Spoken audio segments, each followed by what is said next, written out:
Now from the night team, breaking news. Multiple people have been shot at a country club in Nashua, New Hampshire. Police confirming one suspect is in custody and another is still on the run. Chilly start tomorrow. Temperatures warming up this week. I've got the forecast. Then, two legends enshrined in Patriots history. Julian Edelman and Bill Parcells donning their red jackets for the first time. Also, a teenager killed in a devastating crash in Taunton. The fiery wreck unfolding on a front lawn. Tonight, the community raising safety concerns. Plus, security preps underway ahead of Charlie Kirk's memorial service. One man accused of pretending to be a police officer taken into custody. And a meaningful day at Fenway Park. How the Jimmy Fund gave children battling cancer an experience they'll never forget. 7 News at 9 starts now. First at 9 o'clock, we want to get to breaking news. Multiple people shot at a country club in Nashua, New Hampshire. This, we're told, is at the Sky Meadow Country Club. Police say one suspect has been detained. We're learning another person is still on the run. The night team, Steve Cooper, is live at the scene with the breaking details tonight. Steve. Yeah, pretty chaotic scene here at this hour. We're on Spitbrook Road, just beyond where the Sky Meadow Country Club is located, and that is where witnesses say there was a shooting earlier tonight. And as you mentioned, police are telling us that one suspect is in custody. The other suspect is on the run, and that is why there's so much concern right now. I'm going to step out of the way so you can see what we're looking at, either live images here. This is the fire station in Nashua, the Spitbrook Road fire station, and you can see there are ambulances still here on the scene. There are police here, and firefighters have moved the trucks outside. And the reason that they've done that is because there was a wedding party. There was a wedding going on at the Sky Meadow Country Club tonight, and all of those attendees have been moved down here to the fire station where they're all huddled together inside the bays here. That's why the trucks have been brought outside. We know that several people have been taken to the hospital in connection with what witnesses are describing as a shooting. They say that the suspect, according to the witnesses that we have spoken to that were inside the dining room, they say two shooters walked in. At least one began firing. We don't know specific information. It was shortly after that our witness tells us that he actually hit the shooter over the head with a chair, bringing the shooter to his knees. Our witness says that he dropped the gun and then went through the kitchen, yelling some things, and then left the scene. So what we're being told right now is by Nashua police that one suspect has been detained and is in custody. We don't know that person's condition or whether or not they've been injured, but we're also being told by sources that several other people have been transported to the hospital being treated for various injuries as well. And according to our sources tonight, we're also being told that the Nemlec SWAT team out of Massachusetts is responding to the Dunstable area to help Nashua police in their search for this suspect. Again, the situation fluid right now. We don't know the number of injuries. We do know many people were taken here down to the fire station, and the investigation is clearly ongoing and active. Police just trying to get the word out to people that live in this area to be extra cautious right now. We're live in Nashua, New Hampshire tonight. Steve Cooper, 7 News 19. Steve, while we have you right here, can you give us, we're going to go to Stephen Quinn actually right now, who is also at the scene. Stephen, can you give us a feel of what's happening there? Obviously, this is a very popular country club, the Sky Meadow Country Club, and right now a very different situation. It's obviously a very tense situation right now because police are still looking for one of those two shooters. We are on East Dunstable Road. To give you a sense of where we are, the country club is just over this hill to our right, but you would have to take this road right here to get there. And as you can see, that is blocked off.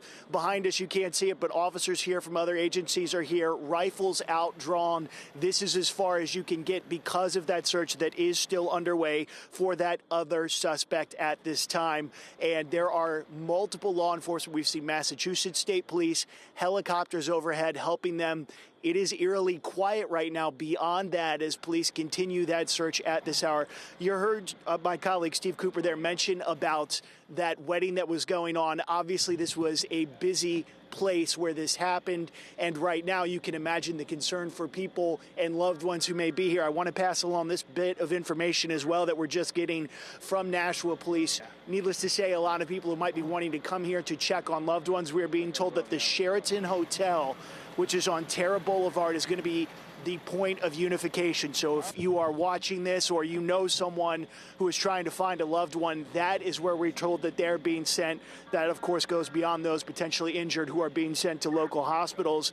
But the point that is being stressed by police at this hour is they want to try to keep people away from this area for the obvious reasons of safety, because while this is an area where people are concerned about loved ones, it is also a crime scene and an area where they are very eagerly searching right now for potential suspects. Again, one in custody, but one very much still at large as police are continuing that search in this area right now.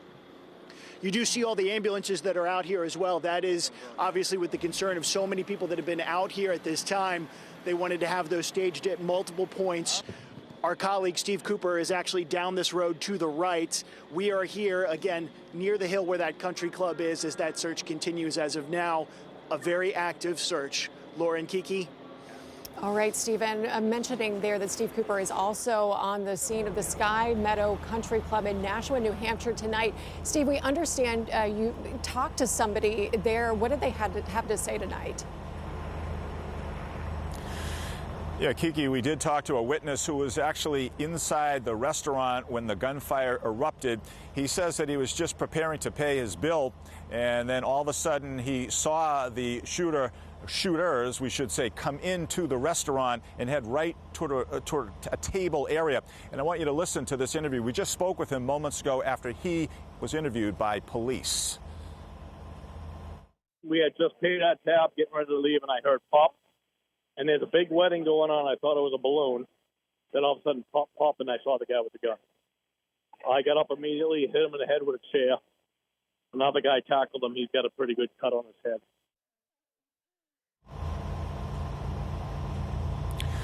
Again, our witness really describing a harrowing ordeal. And as we're talking to you right now, more and more tactical team members continue to arrive here on the scene. And keep in mind that compounding the problem here tonight is the fact that this didn't happen during the daylight hours. It's happening at nighttime. So while one of the shooters is in custody, the search is on now for this second suspect. And keep in mind that Spitbrook Road is right off of exit 1 off of the highway. So we're talking about straddling Massachusetts and New Hampshire. So we obviously have law enforcement officials now from both sides, from both states now, trying to scramble and locate this person before anyone else gets hurt. Again, one suspect is still at large, which of course is the concern here. Steve, you rushed to the scene as you always do. Can you kind of give us a lay of the land of the country club? It's obviously a very popular one in Nashua, New Hampshire, and a very busy one at that.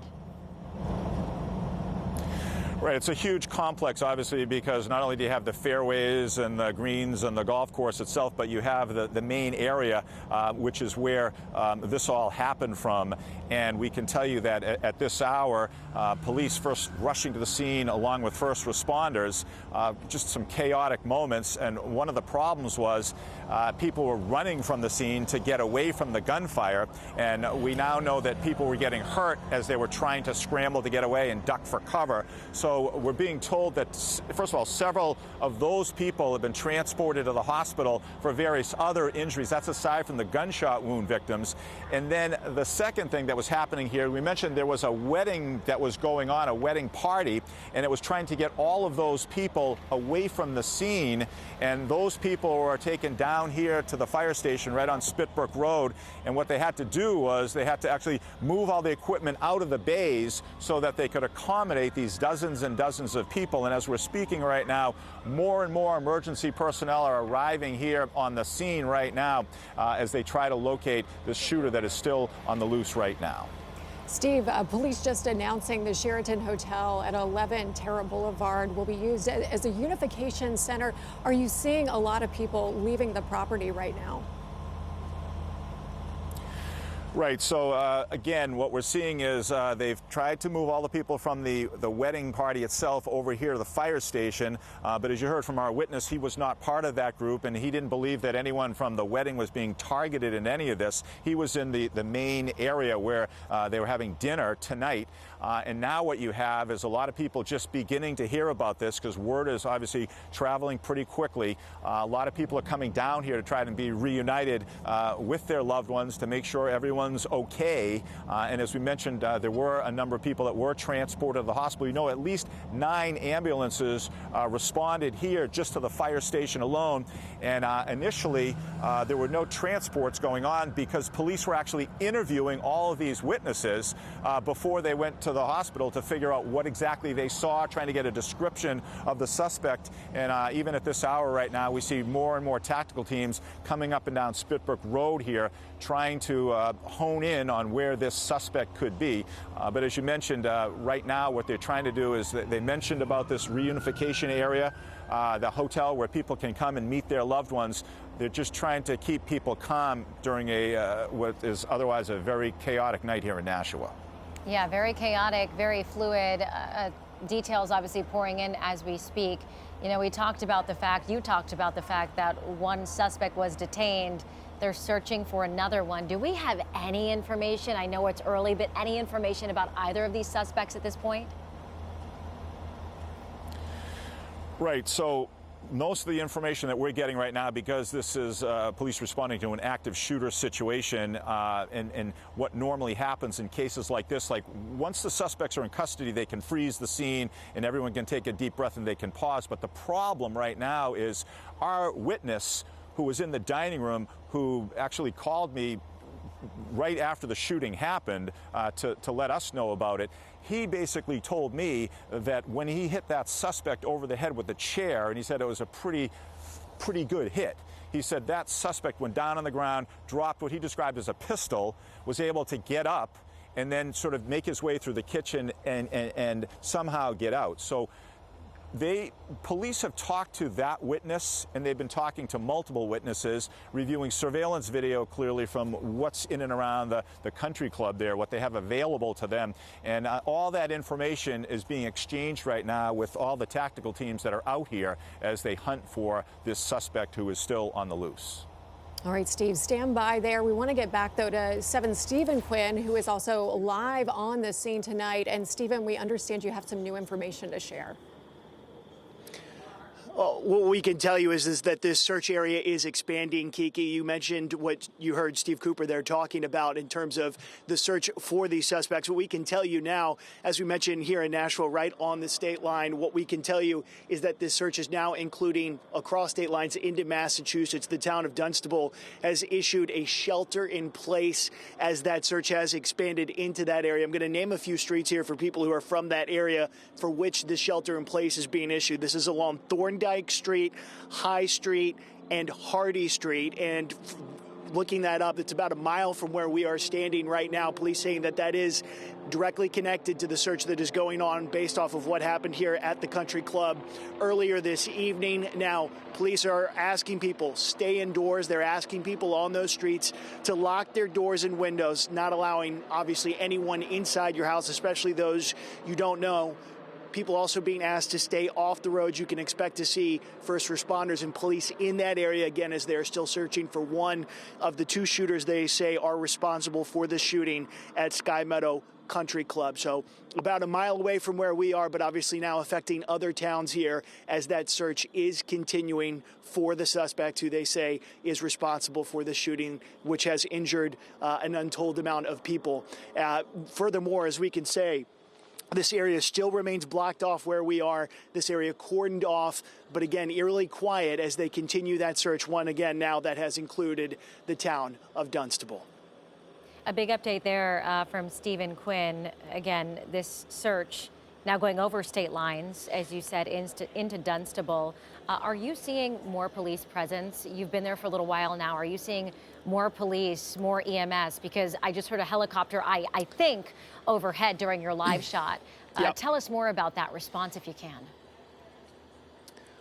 Well, Laura, you can imagine with police right now, we're hearing them. Obviously, we actually have police where we are right now, rifles drawn, giving you a sense, again, of just you don't know where a suspect could be. So obviously, with that, there is a heightened state of alert for where people are right now. You mentioned law enforcement. We've seen Massachusetts State Police, as well as other tactical units from other nearby agencies that have been coming up and down this road. That was about 10 minutes ago. But as of right now, this area seems calm, for lack of a better word, at this point. But I say that you can hear that helicopter overhead. One of those was from Massachusetts State Police that has been flying over here since before we arrived about 30, 45 minutes ago, obviously using every type of tool at their disposal to try to find the person that they're looking for at this hour. And again, as we've said, in case you're just joining us, we're about, I would say, a half a mile to 3/4 up the road from where Steve Cooper has been reporting for us, and just over the hill on my right from where the entrance to the actual country club is. And it is back facing the camera behind us about a mile is where Dunstable is and where that shelter in place has been issued. So when you think about it and you kind of try to think of it as a circle, you have an area here of a couple miles expanding outward. And you can imagine when police do something like this in terms of investigating a shooting like this, that circle gets bigger as they continue to try to look for this person. We don't know if they were able to run away from the scene, go through the woods, or drive off. But obviously those are all things that are being factored into the search that is playing out here right now. But obviously a very urgent scene, and one where police, they're still looking out here where we are near the country club in Nashua. Laura? Stephen, thanks for that. We want to get back to Steve Cooper now, who is on another part of the property there at the country club. Steve, we're just hearing from Stephen Quinn that the town of Dunstable in Massachusetts has issued a shelter in place for certain streets there. That's about a 15-minute drive from the country club in Nashua. Are you seeing the law enforcement presence sort of shift from where you are right now? Does there appear to be any movement? Well, as we've all been talking just over the past few minutes, we've seen more and more emergency personnel, police, law enforcement coming down Spitbrook Road, heading to where Stephen is, right into the country club Sky Meadow, which, by the way, is locked down. There's no access there. No one's getting in and no one's getting out right now. And you mentioned about Dunstable, and according to our sources, NEMLEC, that's the regional SWAT team in Massachusetts that covers the Middlesex County and sort of the northern part of the state. They have been activated, so they are headed to Dunstable to assist New Hampshire authorities from that side of the border. And what they'll try to do is set up some sort of a perimeter, and we have seen police officers in tactical gear. We've seen police officers walking with long guns right now, and everybody's just obviously clearly on edge. We should mention that the people that were in the crime scene area, including that wedding party, have been brought here to the Spitbrook Road fire station in Nashua. I had a chance to look in. They're actually standing around inside the bays. These people are dressed up.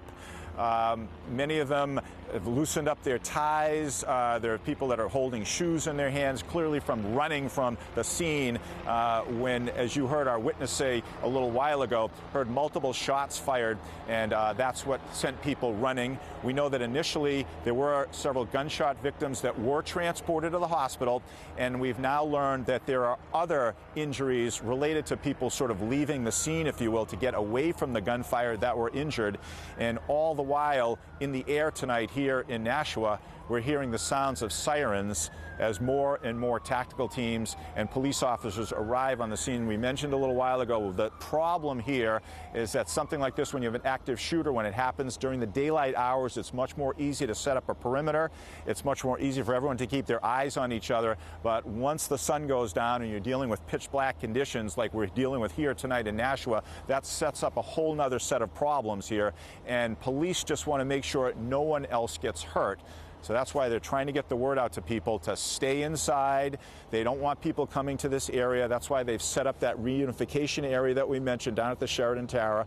And if you swing the camera around right now, you can see more and more police, as we mentioned, continue to arrive here on the scene. This whole area, by the way, is locked down. I mean, I don't know how else to describe it. It is absolutely locked down right now, meaning that as I look behind us, there's people lined up on Spitbrook Road. There's cars behind us there, and that is as far as people are getting. They're just asking people to stay away from this area, especially right now, because They've told us that one of the shooters is in custody, but the second suspect is on the run. And this is a huge area. When you're talking about a country club with a golf course and 18 holes, and just you can imagine how expansive that is alone. We don't know, did they arrive here in a vehicle? Did they arrive here some other way? Were they picked up? Are they still in the area? Is that suspect laying in wait somewhere? We don't know any of that information right now, but that's one of the things that police are trying to figure out right now. And of course, the helicopter, Mass State Police, we should also mention that with that, they have technology, thermal imaging technology. They have night vision goggles, so that is a huge advantage to be up there over the scene to try to get a look at some of these areas here. You talked about, this golf club, people eating in the restaurant. There was a wedding, happening at that very moment. You talked to a witness. Can you recap again for those just joining us what that witness said as far as what happened tonight? Okay, so that witness who, and we should mention, has already been interviewed by the police. He was inside Prime Steakhouse at Sky Meadow tonight. I think it might have been around 7:30, 7:45. I don't know, because I've been talking to him at length off and on for the past hour or two. But basically what he described to me was that he was standing there, he was going to pay his bill, and he saw two people come in. Then he heard the sounds of pop, pop, pop. And after that, people began running for cover. There was chaos. People were screaming. And he basically says that at that point, without even thinking twice, he grabbed a chair and he smashed it over one of the shooter's heads. He said that shooter went down to the ground, down to his knees, screamed something, and then was able to somehow get back up after dropping what he described as a pistol on the ground, leaving it there and running out down through the kitchen area where he encountered some people in the kitchen.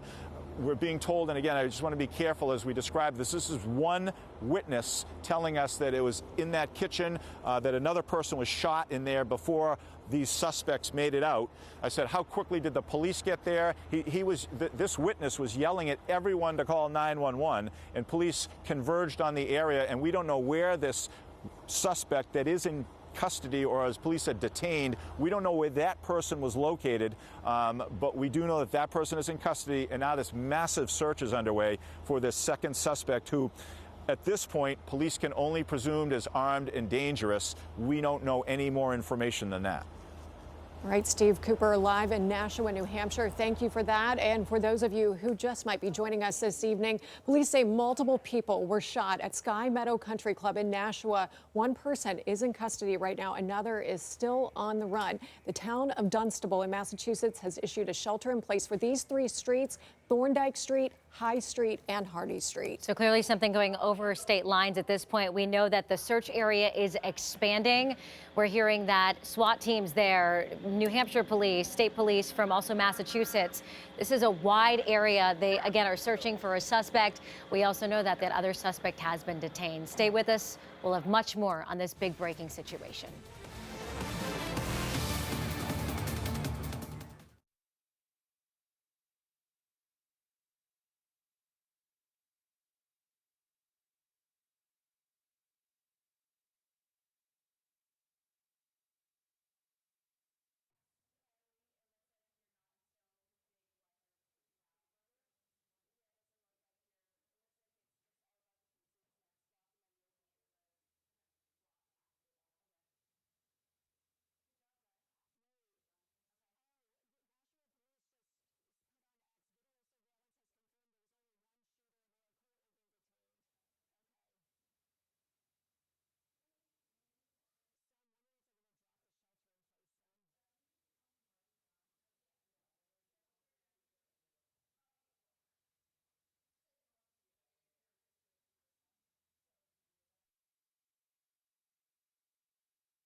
Also tonight, the New England Patriots honoring two of their all-time greats, former head coach Bill Parcells and former wide receiver Julian Edelman, both being inducted to the Pats Hall of Fame. Parcells helped turn the team around back in the 90s. Edelman was part of several championship teams in the 2010s. 7's Marley Weirda is in the newsroom with more on the ceremony today. Yeah, big day in Foxborough. Pats Nation gathering outside of Gillette Stadium to celebrate two franchise icons, Julian Edelman and Bill Parcells, who were officially enshrined into the team's Hall of Fame this afternoon.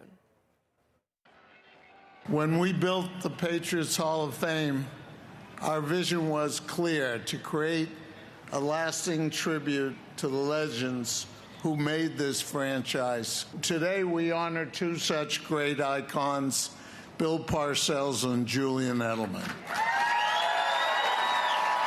The Patriots inducting two pillars of the organization into the team's Hall of Fame in front of a large crowd outside Gillette Stadium.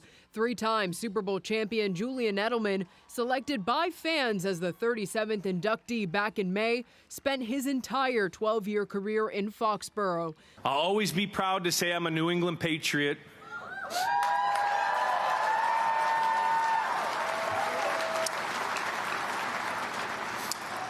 And this place made me who I am today. The former 7th-round pick in the 2009 draft out of Kent State ranks 2nd in team history in receptions, 4th in team history in receiving yards, and is 2nd all-time in postseason receiving yards. I never really thought of this moment in my career, and I think that's because I was always trying to prove someone wrong, whether it was a coach, this, that, or the other. And I think ultimately that's what got me here. Edelman getting a special message from his longtime teammates Tom Brady and Rob Gronkowski. You showed up when it mattered most, made the impossible catches, took the hardest hits, and kept getting up. Nothing kept you down. There's nobody who is more deserving and who embodies what it means to be a Patriot more than you. To come out here and see the amount of people that came out, the amount of number 11 jerseys, it's pretty surreal. And then there's Bill Parcells, who was named a contributor by Patriots owner Robert Kraft back in April. The man they affectionately call the Big Tuna spent 4 of his 19 years coaching in the NFL in Foxborough. The Pro Football Hall of Famer helped restore credibility to a struggling franchise, winning an AFC championship and reaching the Super Bowl in the 1996 season. This place has a place in my heart. It always will. We sometimes reflect on things, and you wish you would have done things a little differently.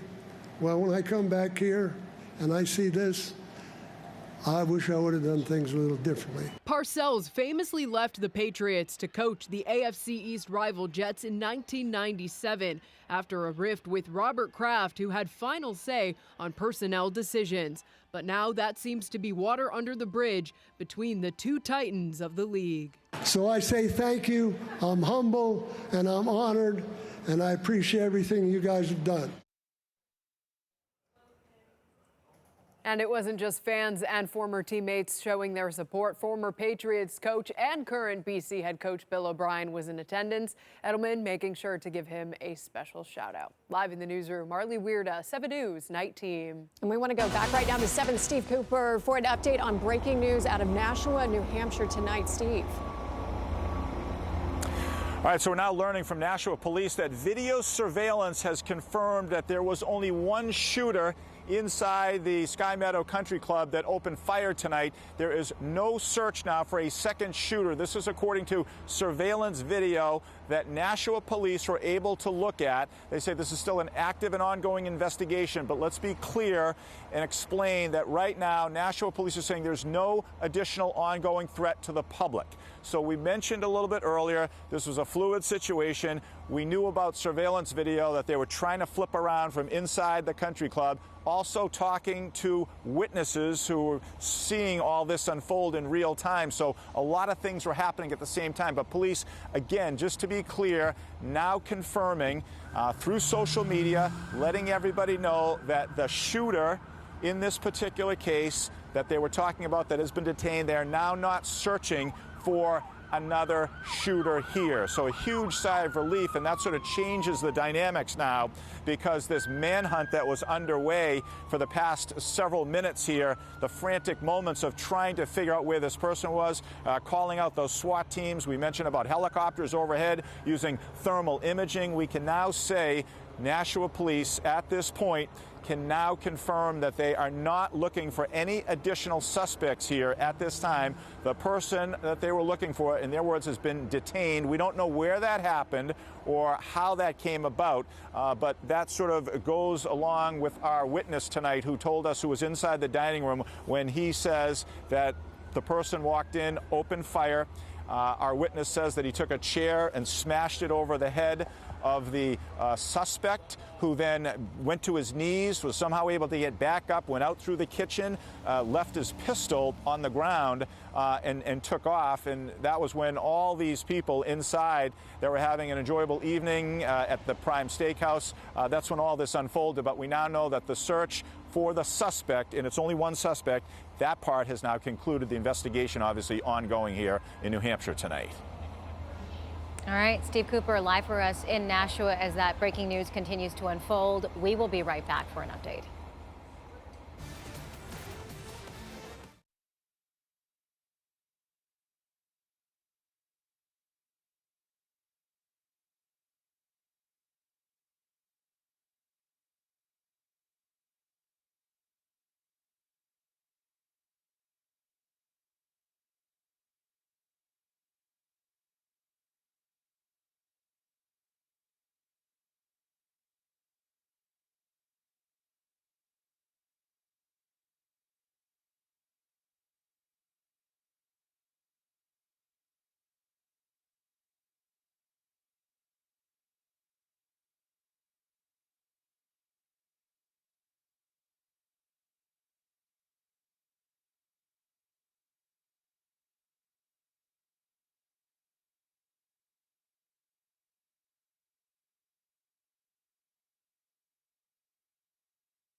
We continue to follow breaking news out of Nashua, New Hampshire. Several people have been shot at a country club. This happening at the Sky Meadow Country Club just a few hours ago. We know now that there is one suspect, and that suspect is in custody. We were telling you earlier there was actually a manhunt underway for a second suspect. It turns out that Nashua police put out a memo saying that they looked through surveillance video. They are confirming that there is no second suspect, but again, multiple people, reports, have been hurt. And there is still no word on the extent of the injuries in this shooting tonight. Police also announcing the Sheraton Hotel at 11 Terra Boulevard will be used as a unification center tonight. Of course, stay with the news station for the very latest details as we continue to learn more. Now, 7 weather with meteorologist Kelly Costa. All right, temperatures are dropping quickly out there. A lot of us topped off in the upper 60s, low 70s earlier this afternoon, but we do have clear skies, light winds. Both of those are ingredients for a major cool down. So temperatures already down to the 50s. You can see the clear skies, and because we have the clear skies, obviously we don't have any rain around. Next rain chance, that doesn't come until later on next week. So overnight tonight, mostly clear. The ocean has a moderating effect, right? So during the afternoons, that keeps you a little bit cooler, but at nighttime, it actually keeps you a little bit warmer. So most of us are going to be downright chilly tonight, overnight into early tomorrow morning, reaching the low to the mid 40s. But if you're along the coastline, you're going to be quite a bit warmer, closer to about 50 degrees. So a cooler start tomorrow morning. If you're heading out for some apple picking, nice day to do so. Variable clouds, some brighter periods in the morning, couple more clouds in the afternoon. But overall, we're going to be dry. 9 a.m. 52 degrees, 1 1 o'clock, 68. Our high temperature is close to 70 degrees. And then 5 o'clock, we're going to get down to 67 degrees. Another thing that's tomorrow, we have a Bruins preseason game. If you're headed to that, pregame is at 3 o'clock, 69 degrees. After the game, though, I'd make sure you've got a light jacket with you because you're going to get down to the 50s. A pretty similar day to today is what we're expecting for tomorrow, with those temperatures cooling off pretty rapidly. By the way, if you're doing some national travel, some airline travel for tomorrow, a couple thunderstorms along the Midwest, Mississippi River Valley, but we're not expecting a widespread severe weather outbreak. Back here, though, temperatures go up. They're coming right back down. 69 tomorrow, Monday 73. Look at that, an 80-degree temperature on the board on Tuesday. Wednesday, that temperature comes crashing back down at 71, which brings us closer to our average high of 72. What else goes up and goes back down? The humidity. It's going to be very comfortable, downright refreshing tomorrow. Refreshingly dry humidity on Monday, and then it is going to be downright humid Tuesday and Wednesday, and that's when we do have those chances for some rain. Tuesday, it's primarily in the late afternoon, getting into the evening hours, and Wednesday, it's throughout the day. Dips slightly on Thursday, Friday, not that I would call it comfortable, and then it increases on Saturday. So yes, first day of fall is going to be Monday, but it's still the time of year that we have to talk about the humidity. Tracking Tropical Storm Gabrielle. It is expected to become a Category 2 hurricane. Thankfully, it's missing a direct hit with Bermuda. The main impacts we're going to see to the U.S. mainland starting tomorrow over the next couple days. Areas in North Carolina and north, we are expecting some rip current conditions from the swells there. Back home, though, 7-day forecast. Beautiful for tomorrow, beautiful for Monday. A couple evening showers Tuesday into Wednesday as well. There's that temporary warm up. And we are watching the potential for a system to bring some rain chances late next week. Right now, the forecast models are widely split on this, so this is going to be a wait and see kind of thing. Otherwise, temperatures in the low 70s and upper 60s. Thanks, Kelly. And next up at 9 o'clock, we continue to follow breaking news tonight. Out of Nashua, New Hampshire, several people have been shot at a country club there. Officials are now saying only one person carried out the attack, and that person is in custody tonight. Still no word on the extent of the injuries. You're watching the news station.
We are following breaking news in Nashua, New Hampshire. We want to go back to Steve Cooper now for an update to this breaking news of a shooting at a country club there. Steve?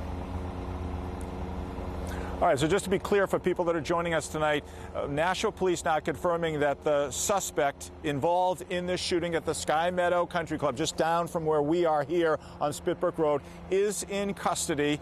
We don't know where or how that person was taken into custody, but to clear everything up and make sure there's no confusion here, video surveillance confirms, and for police and detectives here and SWAT teams that had fanned out looking for a second suspect, that there is no second suspect. There is now no threat to the public here at this time, and police are not looking for anyone else. There's no further danger to the public, were their words, and that's what they put on social media as well. At the same time, we do know that several people from this shooting incident inside the Prime Steakhouse, which is at Sky Meadow, were shot, taken to the hospital. We don't know their conditions right now, and we know that additional people have been transported to the hospital as well. We're told that those injuries were related to people running away from the gunfire, running away from the shooting itself, and that's when people got hurt with various other injuries.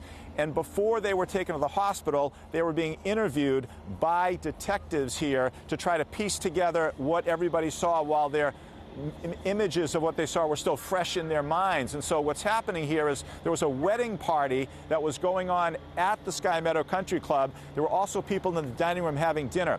All of those people have been taken to the Spitbrook fire station here, which is just down the road from the crime scene itself. I had a chance to look in. What happened was the firefighters actually moved all their equipment and apparatus and engines out of the bays so they could accommodate this wedding party and all the other people that were associated with the incident to get them away from danger, get them to a safe location here. This place was wrapped with police with long guns. Firefighters were here, and more than a dozen ambulances from Nashua and several surrounding communities from both New Hampshire and Massachusetts responded here to help those people. There were people that were just simply upset by what they saw, by what they heard, and then there were people that were injured as well.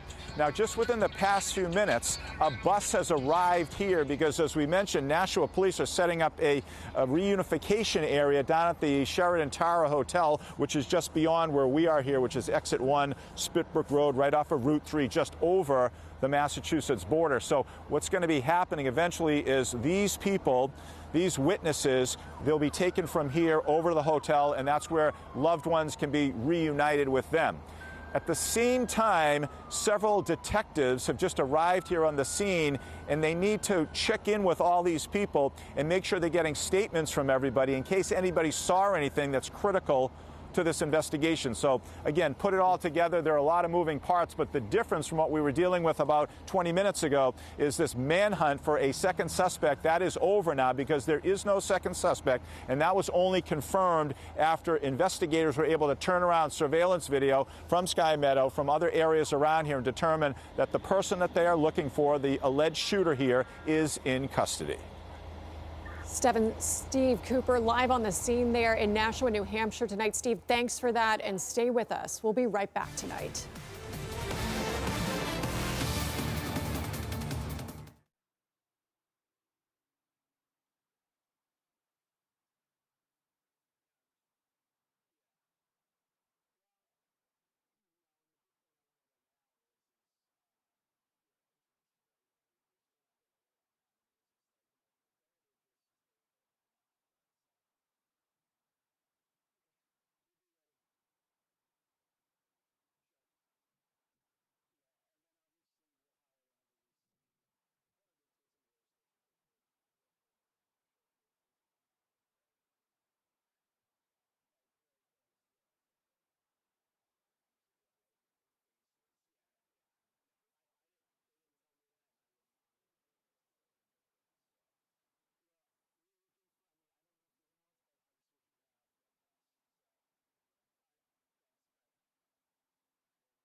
time for 7 Sports with Marley Weirda. It was a momentous day at One Patriot Place as two legends of the franchise now have the title of Patriots Hall of Famer attached to their names. Julian Edelman and Bill Parcells donning their custom-tailored red jackets in front of some rowdy fans and some notable former players and previous Hall of Famers. As for the new inductees who bookended the success of the Patriots for the last 3 decades, they say to be bestowed with the title of Patriots Hall of Famer is an honor.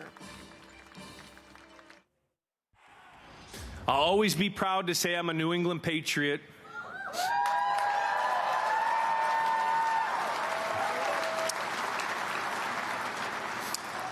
And this place made me who I am today. And now, to be part of its history is the greatest honor of my career. This place has a place in my heart. It always will. We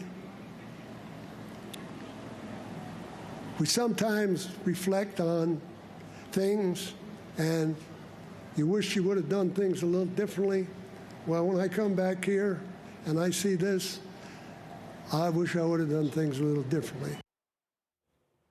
Meanwhile, the present-day team is getting ready for a date with the Steelers tomorrow afternoon, but it looks like they'll have to wait another week for their top defensive player to make his season debut. Cornerback Christian Gonzalez has been downgraded to out after being limited all week with a hamstring injury that's kept him sidelined since the first week of training camp. Meanwhile, Keon White is questionable with an illness, and fullback Jack Westover is questionable with a hamstring injury. We'll recap Patriots Steelers tomorrow night on Sports Extra. Plus, we will dive into the Red Sox as they begin the final week of the regular season with playoff implications on the line. We have that and more coming your way tomorrow night at 11:25 right here on the news station. All right, let's go to the bounce house with Bill Belichick and North Carolina taking on Central Florida. And the Knights were bouncing around all day.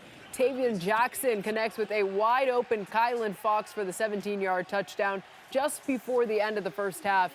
UNC falling 34-9. The Tar Heels will head into the bye week with a 2-2 record. They host a big one, Clemson, on October 4th.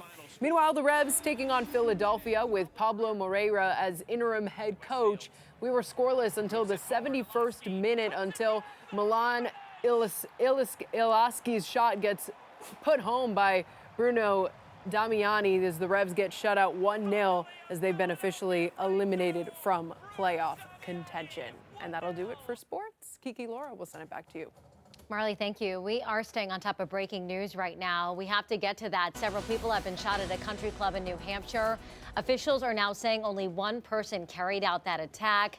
That person, we're told, is in custody. There is still no word at this hour on the extent of those injuries, but stay with us.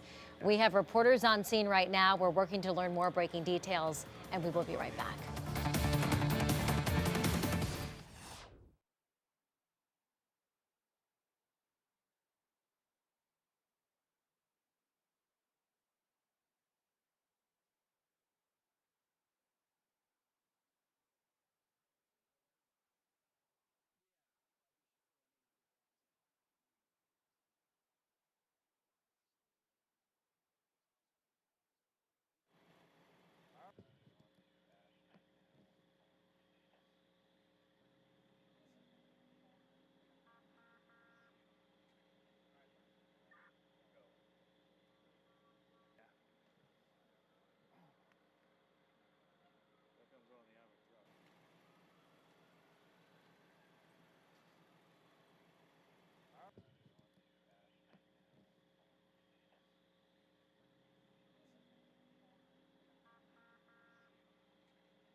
And now to the very latest on the assassinated conservative activist Charlie Kirk's memorial is set to take place tomorrow at State Farm Stadium in Arizona. It's estimated more than 100,000 people will attend.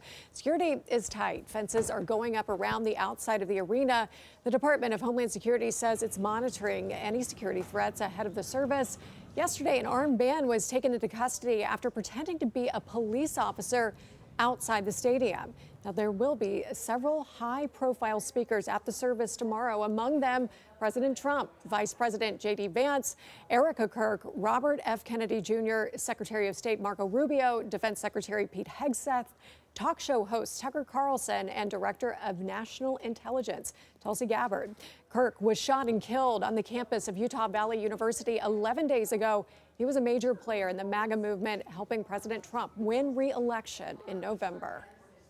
Wild weather across the country. A strong storm in California causing mudslides, damaging homes and businesses.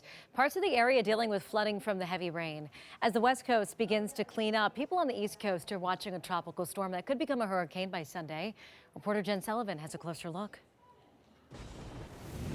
A fast-moving river of mud slamming into this truck in Southern California as heavy rains pummel the Golden State, triggering flash floods and catastrophic mudslides. You see the water, you know it's raining hard, and before long, everything is coming down the mountain around you. It is raining like a son of a gun. The heavy rain began Wednesday, saturating many parts of San Bernardino County. Multiple homes destroyed, left caked in mud, cars buried under debris. One 2-year-old boy was killed when his family's vehicle was swept away by floodwaters. Mud started coming through the window as I was trying to get my dog out of the crate. There's nothing I could do. I got swept and pinned against the door with a log in the couch. Ian Johnson lives in Forest Falls, about 80 miles east of L.A. It was one of the hardest hit areas with nearly 2 inches of rain coming down in a single hour. The area typically sees less than half an inch of rain for the entire month of September. The following day, Ian and his wife returning to try and salvage anything they could. I'm probably most thankful because my kids weren't here. More rain is on the way Sunday. Storms triggered by remnants of Tropical Storm Mario in the Pacific. Meanwhile, in the Atlantic, Tropical Storm Gabriel churning north. While it's not expected to make landfall, the National Hurricane Center predicts it will upgrade to a hurricane by Sunday. Forecasters warning the East Coast could see life-threatening surf and rip currents this week. I'm Jen Sullivan reporting. And we continue to stay on top of that breaking news tonight. Several people have been shot at Sky Meadow Country Club in Nashua, New Hampshire. Officials now saying only one person carried out that attack, and that person is in custody tonight. We still don't have any word on the extent of the injuries. We're working to learn more information. You're watching the news station. We'll be right back.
That's a wrap for 7 News at 9. Thanks for being with us. I'm Kiki Van Sol. And I'm Laura Queso. Next on 7 News at 10, we'll have more coverage from New Hampshire.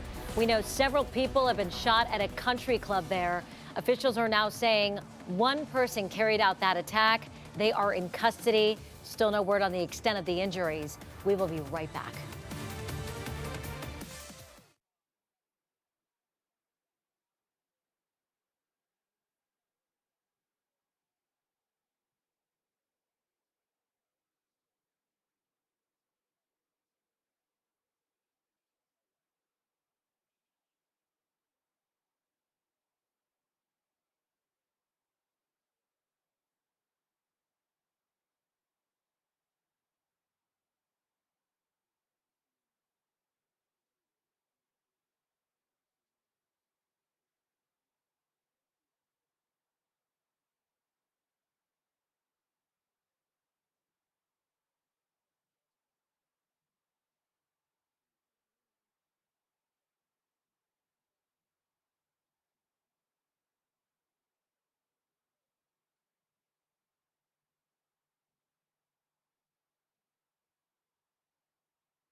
Seven News at 10 starts now.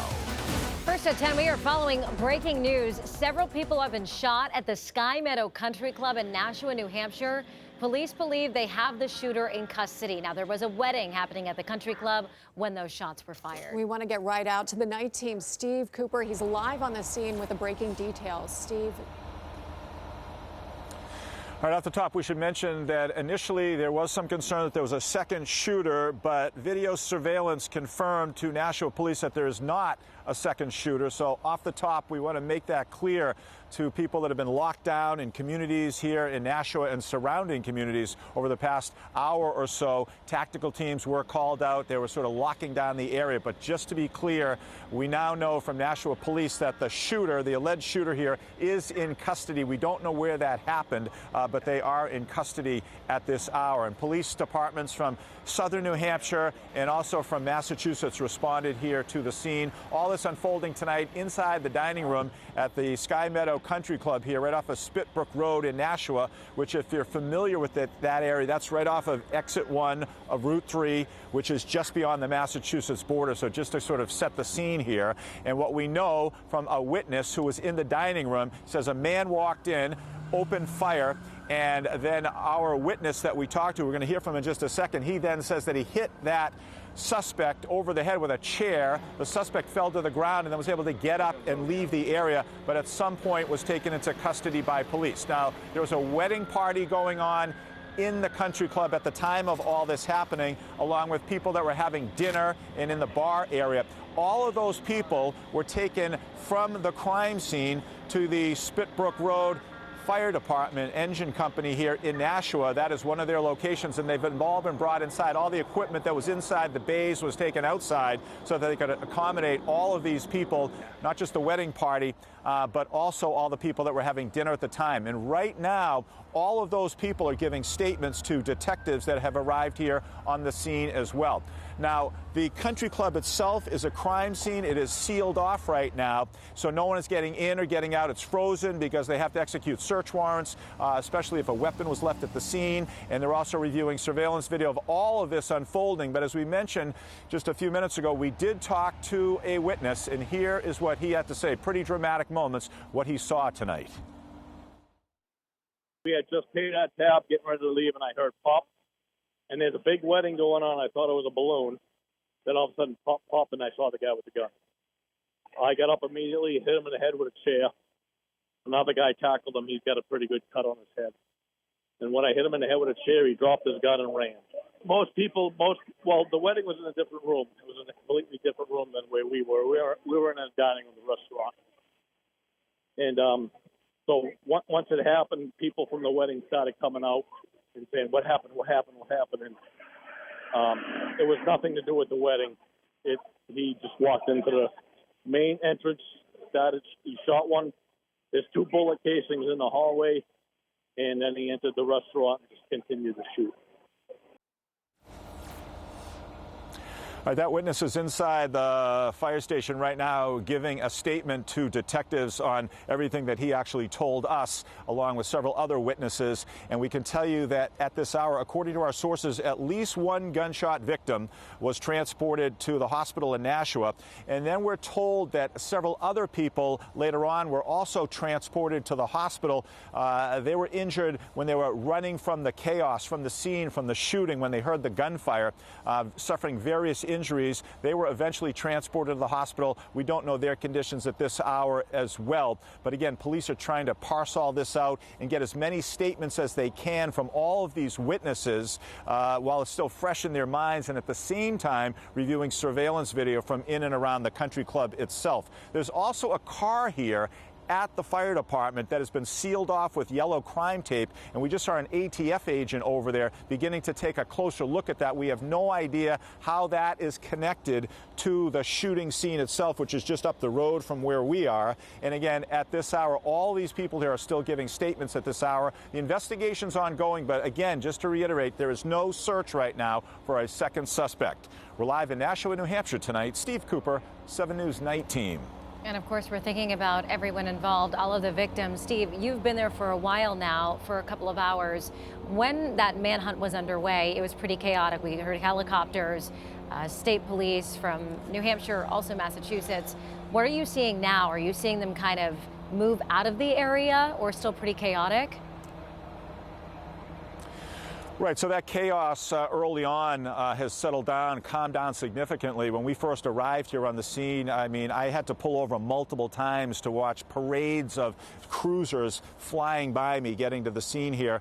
From the Massachusetts side, troopers coming up to the scene to assist because, of course, we're right on the Tingsboro-Dunstable line. And in the beginning, the chaos was the fact that they simply didn't know where this apparent second shooter was. And now things have calmed down significantly here. We're waiting for additional information from police. But when we say calm down, this was a chaotic scene for all of those that witnessed and heard the gunfire. And in this day and age, the climate that we're in right now, when anyone hears the words active shooter, people taking cover, running, you can imagine the chaos. But now things have calmed down because they're not looking for anybody else. They can sort of seal off and freeze the crime scene and now begin the slow, methodical process of trying to figure out why all this happened in the first place. 7 Steve Cooper live in Nashua, New Hampshire tonight. Thank you for that. And clearly a terrifying evening for people gathered at that wedding and the surrounding community. Tonight, a family reunification center has been set up for people who were separated. Night team Stephen Quinn is live there now tonight with more. Stephen. Kiki, this is the spot where we expect so much of the tension that has been laid out over the last hour or 2 hours to be relieved. This is the place where we expect so many who were in that wedding to be reunified with family members. We're at the Sheraton Hotel. It's roughly about a half a mile from where you just saw Steve Cooper a moment ago. And this is that spot that has been pointed out to be used. We are expecting that bus that Coop mentioned a short time ago to make its way about a half a mile again here to where we are. You can imagine the whirlwind that those people have faced, literally, quite literally, running for their lives, as we understand it, and then being sent there, talking to police, recounting what is happening to them, and then, as we understand it, being brought here to this spot. We got here about 30 minutes ago. What I can tell you from what we've seen is a steady stream of law enforcement here. We've seen agents from the ATF. We've seen what appear to be paramedics as well, but also members of the Red Cross that have been coming into this building here, presumably to provide care of all different kinds to those people who have quite literally lived through the shooting that happened here that left so many either injured or obviously shaken by what's going on. In a minute here, you can imagine what it would be like for family members. As Coop mentioned, the idea of an active shooter, right? It is quite literally a worst fear for so many. And then you imagine this wedding and how many people have been here, how many people they knew, family and friends, knowing that they had family members or friends at this wedding, and then obviously worrying about them. This is the point where those people are expected to be brought back and to have that process play out. Keep in mind that you had so many people who could not move because that area has been blocked off. It remains blocked off, I should point out, and police have asked everyone to stay away from the Sky Meadow Country Club. There is obviously a lot that still has to be done at that scene and in the area surrounding it. Police have many of those roads blocked off as we see more police that have been arriving here. And if you can point out, if we can show you this is what we're seeing as you see more people walking in with suitcases, presumably of stuff that is needed here for this scene. You see them walking into the building. This is kind of what we've seen for the last 15, 20 minutes, whether it's been Red Cross officials or others that obviously are going to be there to try to help these people who have seen, heard, and lived through quite a lot tonight. And their night is not over. We're waiting for that bus to arrive here to this scene, and this parking lot is starting once again to fill up with members of the media, loved ones, as that is all getting set up. So we are awaiting those people to come here and awaiting more information. Obviously, there are a lot of people who are concerned about the amount of injured. We still don't know exactly how many are injured, and obviously those who are here are hoping to find loved ones that were not injured. Still a very tense scene playing out here in Nashua tonight. Kiki? I can only imagine what they've been through tonight and what they might have seen there at the country club.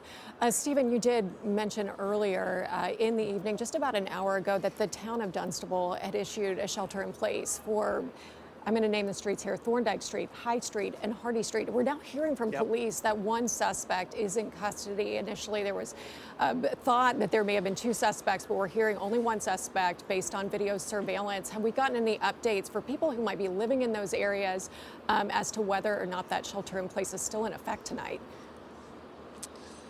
I can tell you that we were actually where we were earlier, where you first saw us. We were standing with officers from Dunstable who had been called in to help. We initially had heard a report of that and were seeking to confirm with them. They weren't even aware of it at the time because obviously everyone had been rushing here looking for, again, what at the time was reported as two officers.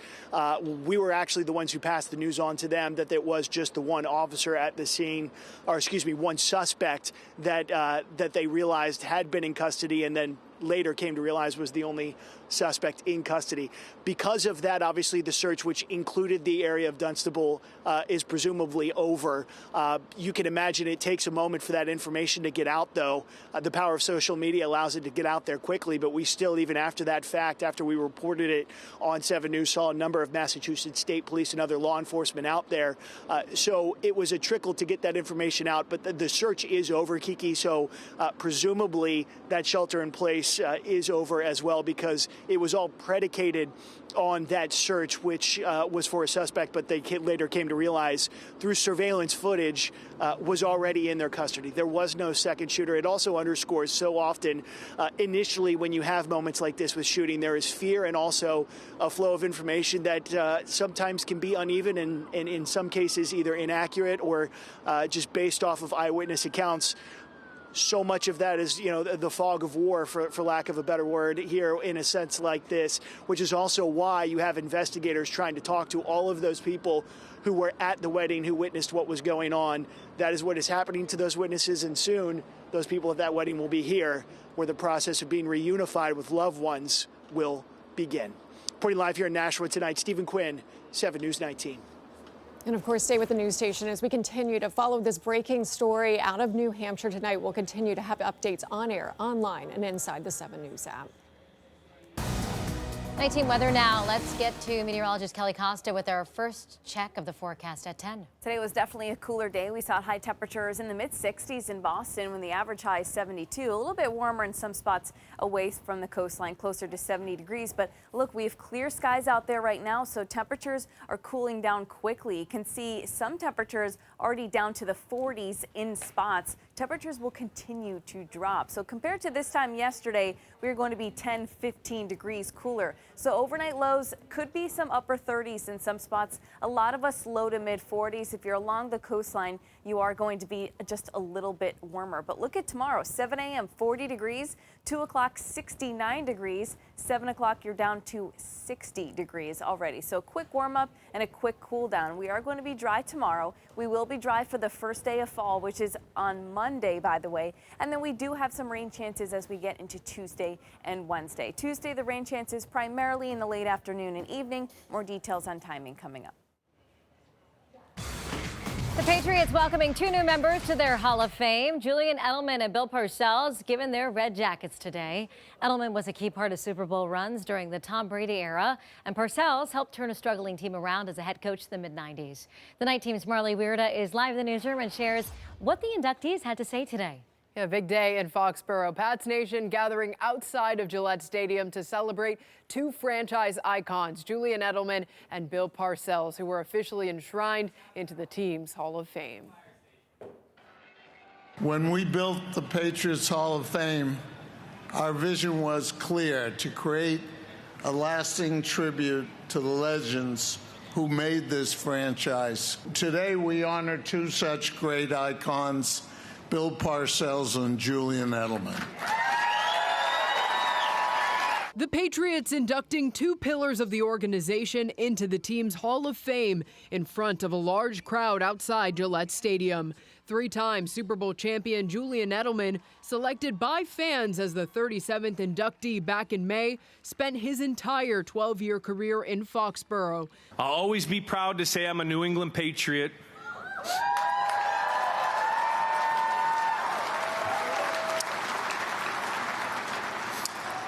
And this place made me who I am today. The former 7th-round pick in the 2009 draft out of Kent State ranks 2nd in team history in receptions, 4th in team history in receiving yards, and is 2nd all-time in postseason receiving yards. I never really thought of this moment in my career, and I think that's because I was always trying to prove someone wrong, whether it was a coach, this, that, or the other. And I think ultimately that's what got me here. Edelman getting a special message from his longtime teammates Tom Brady and Rob Gronkowski. You showed up when it mattered most, made the impossible catches, took the hardest hits, and kept getting up. Nothing kept you down. There's nobody who is more deserving and who embodies what it means to be a Patriot more than you. To come out here and see the amount of people that came out, the amount of number 11 jerseys, it's pretty surreal. And then there's Bill Parcells, who was named a contributor by Patriots owner Robert Kraft back in April. The man they affectionately call the Big Tuna spent 4 of his 19 years coaching in the NFL in Foxborough. The Pro Football Hall of Famer helped restore credibility to a struggling franchise, winning an AFC championship and reaching the Super Bowl in the 1996 season. This place has a place in my heart. It always will. We sometimes reflect on things, and you wish you would have done things a little differently.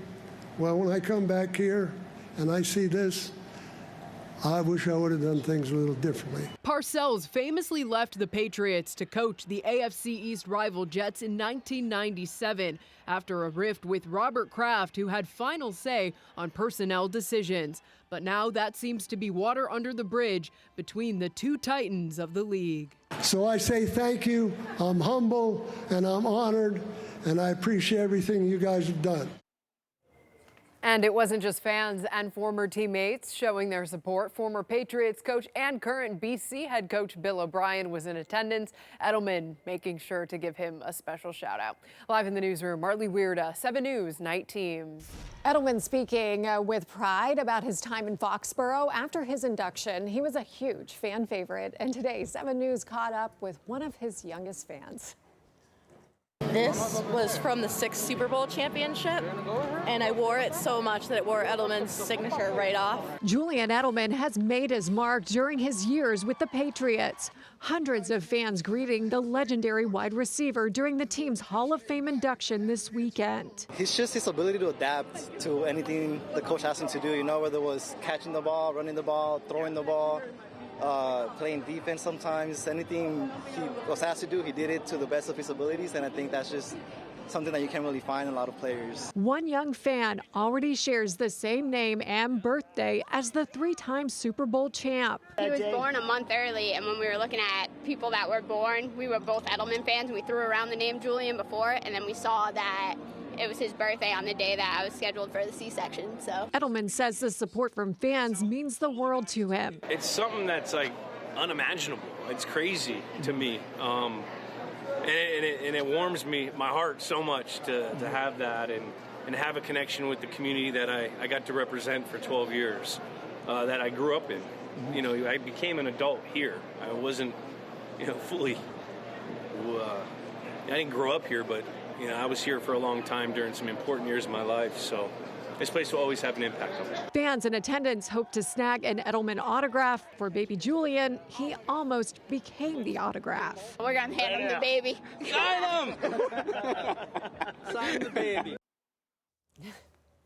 Edelman is now the 4th wide receiver to be inducted into the team's Hall of Fame. And of course, stay with the news station for all the latest on the Patriots. You can find updates here on air, online, and inside the 7 News app. There is much more to come on 7 News at 10. Up next, a powerful partnership at Fenway Park, the event that brought people together to raise money for cancer treatment. Today, most of us were in the 60s, but we could see temperatures in the 80s here soon. I'll show you one coming up. And we're staying on top of breaking news out of New Hampshire tonight. Several people have been shot at the Sky Meadow Country Club in Nashua, New Hampshire. Police say they believe there is one shooter and that person is in custody. Stay with us. We'll be right back.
special afternoon at Fenway. Cancer patients from Dana-Farber stepping up to the plate for the annual Jimmy Fund Day. They took to the field for some memorable moments on the diamond. And all the proceeds go to benefit patient care, and patients say they look forward to this moment of joy during a challenging time.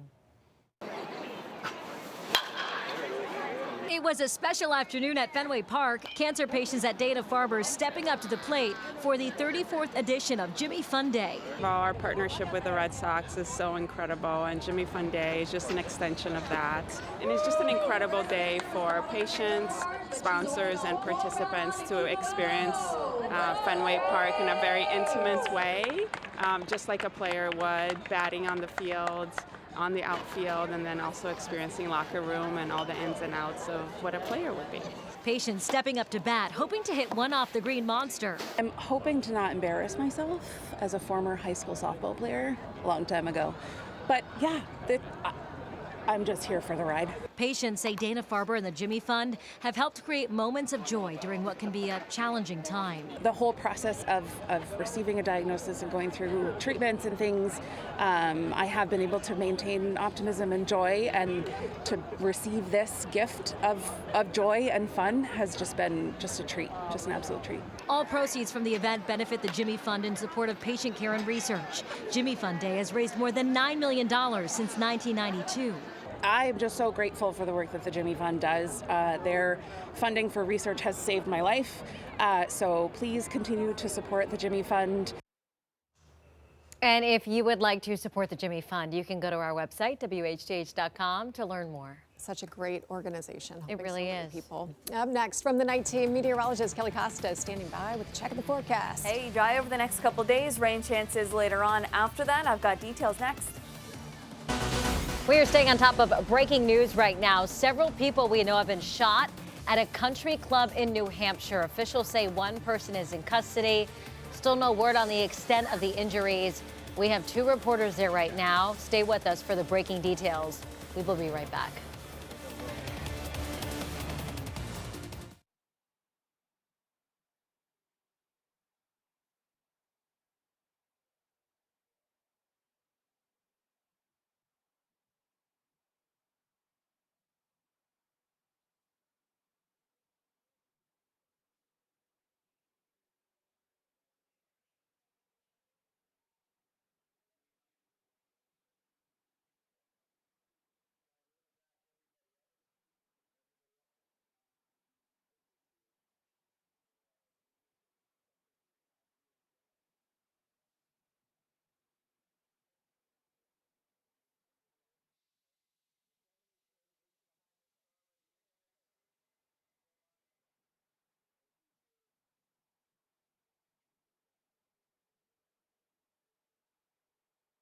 You said that.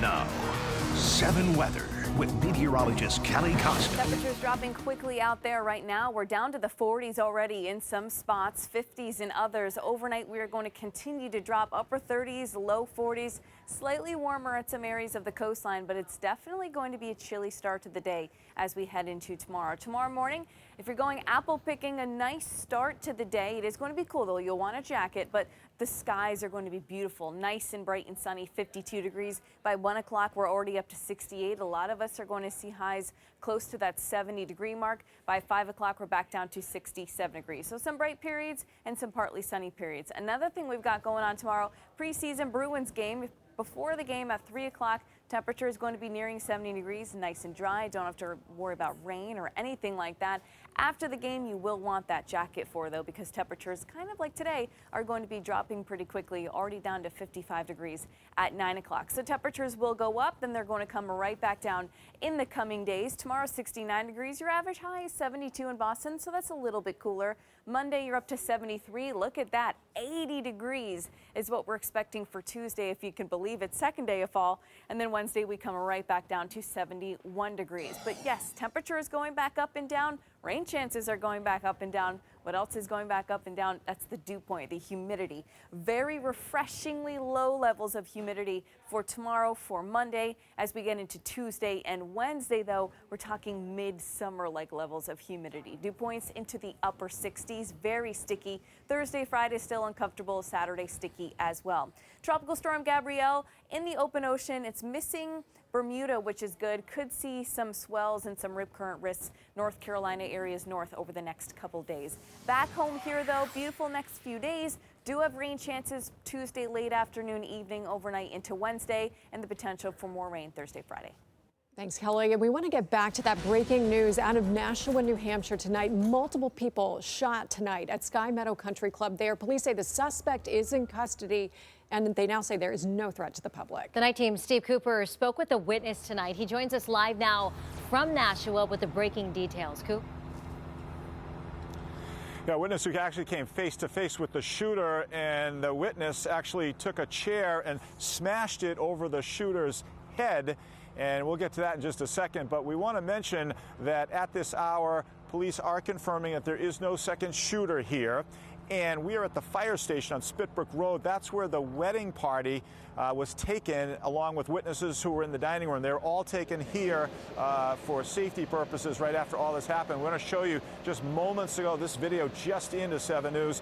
These are members of the wedding party being escorted out of the fire station, and they are now headed over to the Sheraton Tara to be reunited with family members over there, and that is all unfolding right now. We're also being told that there will be an update from the Assistant Attorney General Peter Hinckley here in New Hampshire coming up probably in about 30 minutes, along with the Nashua Police Chief as well, and we'll be getting to that a little bit later on to give us additional details on exactly what unfolded here. But what we do know right now is all this began unfolding inside the dining room earlier tonight. That's when a shooter walked in, opened fire, hit at least one person, but we are being told that multiple people have been injured, and that witness says all this happened in an instant.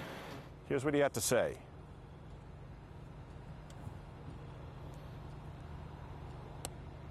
We had just paid that tab, getting ready to leave, and I heard pop. And there's a big wedding going on. I thought it was a balloon. Then all of a sudden, pop, pop, and I saw the guy with the gun. I got up immediately, hit him in the head with a chair. Another guy tackled him. He's got a pretty good cut on his head. All right, Sky 7 HD over the scene right here in Nashua tonight, where you can see the massive police presence. This is a crime scene here, but instead of searching for a suspect, that is not happening now. So you have a crime scene that's actually been frozen by investigators. They'll wait to execute search warrants. They're looking for evidence. Our witness says that he actually saw the shooter drop a gun onto the ground before he left the dining room, the shooting scene itself, and that's all part of the investigation. We know ATF agents here on the ground as well, all part of this ongoing investigation. We're live in Nashua, New Hampshire tonight. Steve Cooper, 7 News Night Team.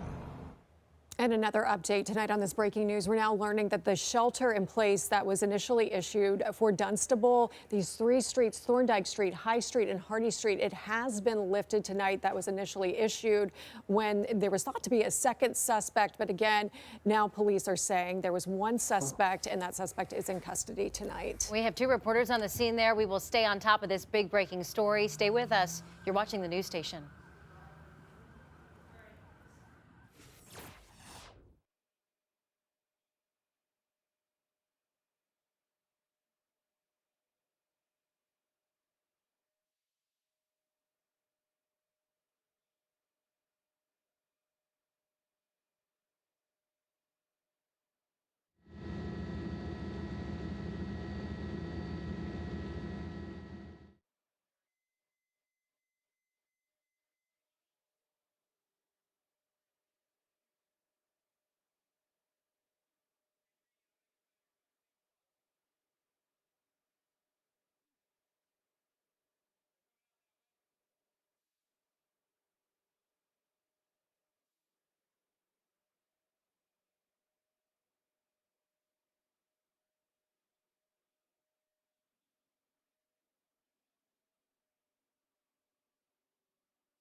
And we continue to follow breaking news out of Nashua, New Hampshire tonight. A live look out from Sky 7 HD over Sky Meadow Country Club, where police say multiple people were shot this evening.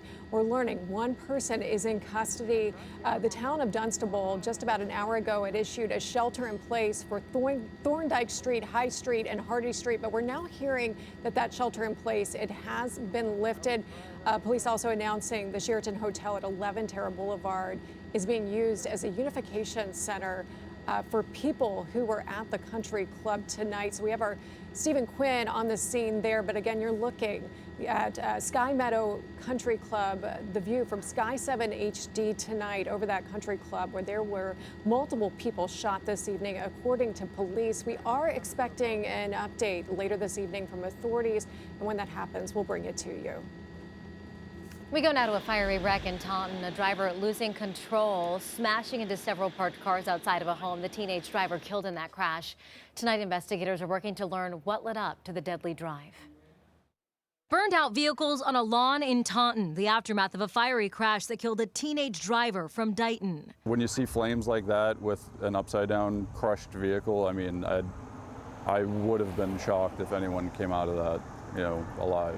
The teen was behind the wheel of a Toyota pickup truck driving down Tremont Street around 10 o'clock Friday night. Surveillance video shows the truck lose control, swerve around the bend, slam into a porch before landing on two parked cars. Hit that stone and the car flipped over and knocked the whole thing down, as you can see, and then ended up on top of those two cars right there. Ernie Moniz says his daughter and a man were sitting on these rocking chairs having a cup of coffee. The car nearly missed them, but brought the roof of the porch down. That porch right there fell on top of them, and they're lucky they're alive, to be honest with you. They managed to get out, but they were stuck for a little while. Neighbors frustrated, saying this is not the first crash on the street, hoping the city will finally make some changes. This road, we've had, at least that I know of, 9 accidents in the last year and a half. It's been a big issue with this whole area, this whole stretch of road. People whip around this corner, and I hope the city does something to mitigate that in the future, because this can't keep happening. As that broken porch needs to be rebuilt, Ernie is just grateful his daughter is okay. They're going to be okay, but it's going to take some time. The two people who were sitting on the porch are in the hospital with back, chest, and leg injuries. Up next from the night team, we continue to cover breaking news tonight. Several people have been shot at a country club in New Hampshire. Officials say one person carried out that attack, and they are in custody tonight. Still no word on the extent of the injuries. We'll be right back.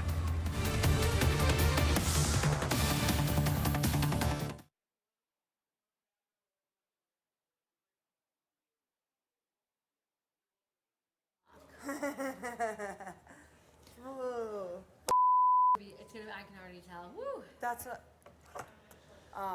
Kiki said something before he got down here to me about recommends. I'm like, at least I don't have to be here in the morning like someone. Sorry.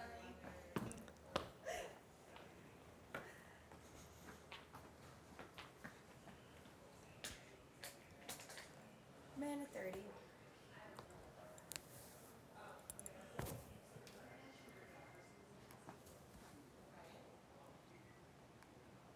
Stand by.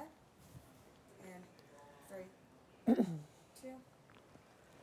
Edelman is now the 4th wide receiver to be inducted into the team's Hall of Fame. In the newsroom, Kiki Venzel, 7 News, Today in New England.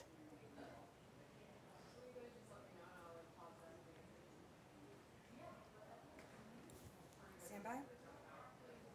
3, 2. And transit officials in Charlotte say they haven't seen any major signs that passengers are arming themselves for self-defense on the train. In the newsroom, Kiki Venzel, 7 News, Today in New England. Lovely.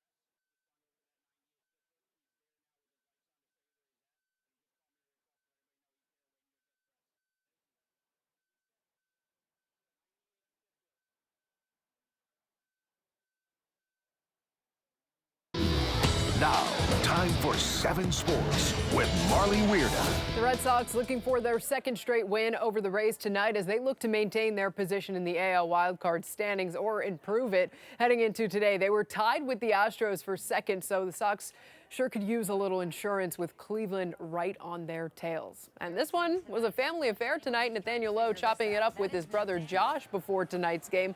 We pick it up in the 5th inning in a 1-1 tie until Alex Bregman comes through with an RBI single. His lone hit of the night would give Boston a 2-1 lead. Kyle Harrison making his first start as a member of the Red Sox. He did his job. 6 innings of 1-run ball on 4 hits, striking out 5. He leaves with the Sox up 3-1. But the bullpen coughs up the lead in the 7th. Justin Slayton serves up an RBI single to Yandy Diaz that ties the game at 3. However, in the 9th, Trevor Story with arguably the biggest hit of the season. They needed this, an RBI single to right to make it 4-3 Sox, and tacking on 2 more there in the frame. That would give way to Aroldis Chapman as the lefty locks it down with the save. The Sox win it 6-3, back-to-back wins for the first time in 11 days. And it was a momentous day at One Patriot Place as 2 legends of the franchise now have the title of Patriots Hall of Famer attached to their names. Julian Edelman and Bill Parcells donning their custom-tailored red jackets in front of some rowdy fans and some notable former players and previous Hall of Famers. As for the new inductees who bookended the success of the Patriots for the last 3 decades, they say to be bestowed with the title of Patriots Hall of Famer is an honor.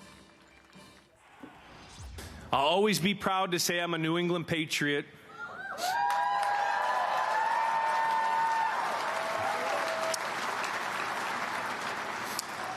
And this place made me who I am today. And now, to be part of its history is the greatest honor of my career. This place has a place in my heart. It always will. We sometimes reflect on things, and you wish you would have done things a little differently. Well, when I come back here and I see this, I wish I would have done things a little differently. The present-day team is getting ready for a date with the Steelers tomorrow afternoon, but it looks like they'll have to wait another week for their top defensive player to make his season debut. Cornerback Christian Gonzalez has been downgraded to out after being limited all week with a hamstring injury, one that's kept him sidelined since the first week of training camp. Meanwhile, Keon White is questionable with an illness, and fullback Jack Westover is questionable with a hamstring injury. We'll recap Patriots-Steelers tomorrow night on Sports Extra. Plus, dive into the Red Sox as they begin the final week of the regular season with playoff implications on the line. That and more coming your way tomorrow night at 11:25 right here on the news station. All right, let's go to the bounce house with Bill Belichick and North Carolina taking on Central Florida, and the Knights were bouncing around all day. Taven Jackson connects with a wide-open Kylan Fox for the 17-yard touchdown just before the end of the first half. UNC falling 34-9 as the Tar Heels will head into the bye week with a 2-2 record. They'll host Clemson on October 4th. Meanwhile, the Rebs taking on Philadelphia with Pablo Moreira as the interim head coach. We were scoreless until the 71st minute until Milan Ilaski's shot gets put home by Bruno Damiani. The Revs get shut out 1-0. They've been officially eliminated from playoff contention. And Bruins head coach Marco Sturm saying today that David Pastrnak is still on track to join the team for practice next week. The star winger missed the first week of training camp with tendonitis in his knee. That's it for sports. Wild weather in Oklahoma this week. Take a look here. Rain and lightning hitting the state on Thursday. This time-lapse video showing the thunderstorms rolling over. Cities in Oklahoma are still bracing for more storms. Back here at home, we had just a gorgeous fall day outside. Pretty much a great day to get out and do whatever you wanted. Anything pumpkin spice, apple picking. Kelly, and more of it. Yes, we are cooling off, generally speaking. We may have an 80-degree day on Tuesday, but just a reminder that fall is only 2 days away. Technically, Monday afternoon at 2:19 in the afternoon is when fall begins. We see big changes during this season. First day of fall, our average high is 71. Last day of fall, our average high is 41. First day of fall, our average low is 56. Last day of fall, our average low is 28 degrees. And we lose 3 hours and 5 minutes of daylight throughout the fall season. That's right, our sunset goes from 6:41 to 4:14. Chatting about the weather though, tomorrow nice, upper 60s, low 70s, cold in the morning. It will feel pretty chilly. I wouldn't even be surprised if we saw some 30s in spots. Most of us are probably going to hit the low to the mid 40s. Monday's going to be bright, first day of fall, 73 degrees. There's that warm up on Tuesday, high near 80. Chance for some rain in the second half of the day, primarily in the evening, overnight into Wednesday. Thanks, Kelly. And we do want to get back to that breaking news tonight out of Nashua, New Hampshire, where police say multiple people were shot tonight at Sky Meadow Country Club. Police say the suspect is in custody. They say there is no ongoing threat to the public. The night team, Steve Cooper, is learning more about the people who fled from that gunfire. He joins us live from Nashua now with the breaking details. Steve.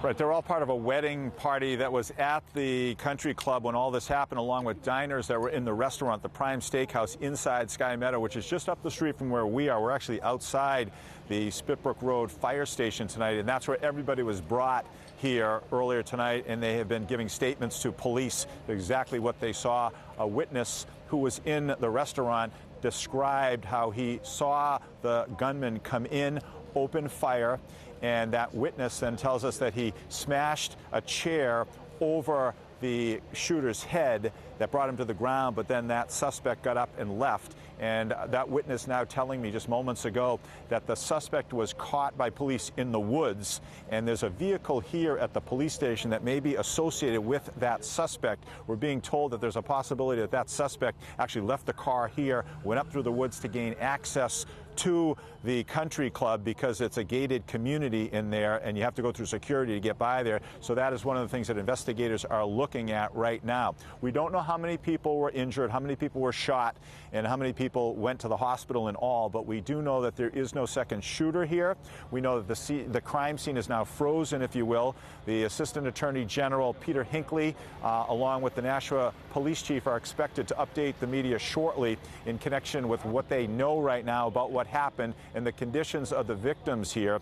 There's a lot of information that's being parsed out right now. Several of the people that saw all this went down to the Nashua Police Station just a short time ago. They've actually been brought back here to the scene after giving statements about what exactly they saw. It's an ongoing investigation tonight, but again, at this hour, there's no second shooter, and officials were able to figure that out after they looked at surveillance video from the country club. They were able to confirm that there was no second shooter. There was a lot of confusing information early on from witnesses about what people saw in the restaurant in terms of who was running away, and there was a lot of confusion that led police to believe that there was a second shooter, but they've been able to flush that information out. And so the investigation's ongoing right now, and we're waiting to hear from officials shortly.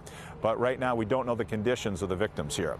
We're live in Nashua, New Hampshire tonight. Steve Cooper, 7 News 19. And up next from the night team, we continue to follow this major breaking news. Several people, again, just to recap, have been shot at a country club in New Hampshire. Officials say one person carried out that attack and they are in custody. Now, there is still no word on the extent of the injuries. We do know a shelter-in-place order in Dunstable, Massachusetts has been lifted tonight. Stay with us. We'll be right back.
Now to the latest on the activist. Assassinated conservative activist Charlie Kirk's memorial is tomorrow at State Farm Stadium in Arizona. It's estimated more than 100,000 people will attend. Security is tight. Fences are going up around the outside of the arena. The Department of Homeland Security says it's monitoring any security threats ahead of the service. Yesterday, an armed man was taken into custody after pretending to be a police officer outside the stadium.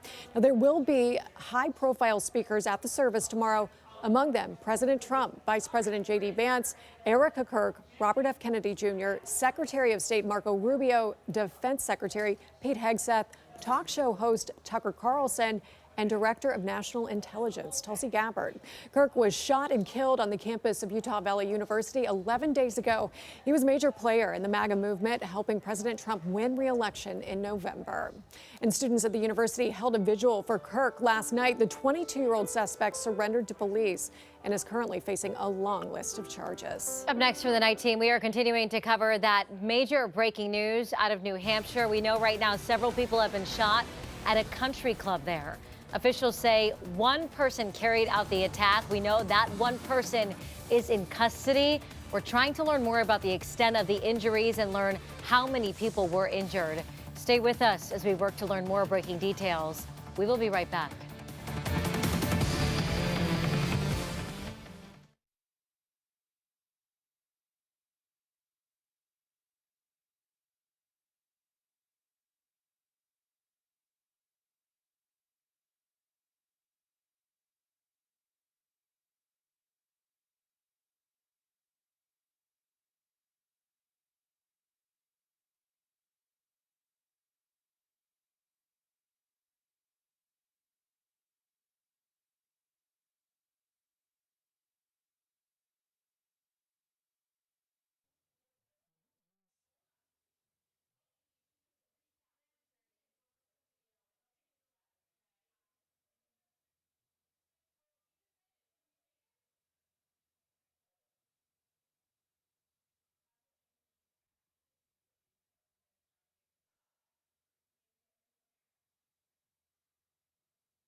Get back out to that breaking news in Nashua, New Hampshire tonight. 7 Steve Cooper live on the scene with some new information. Steve, what are you learning?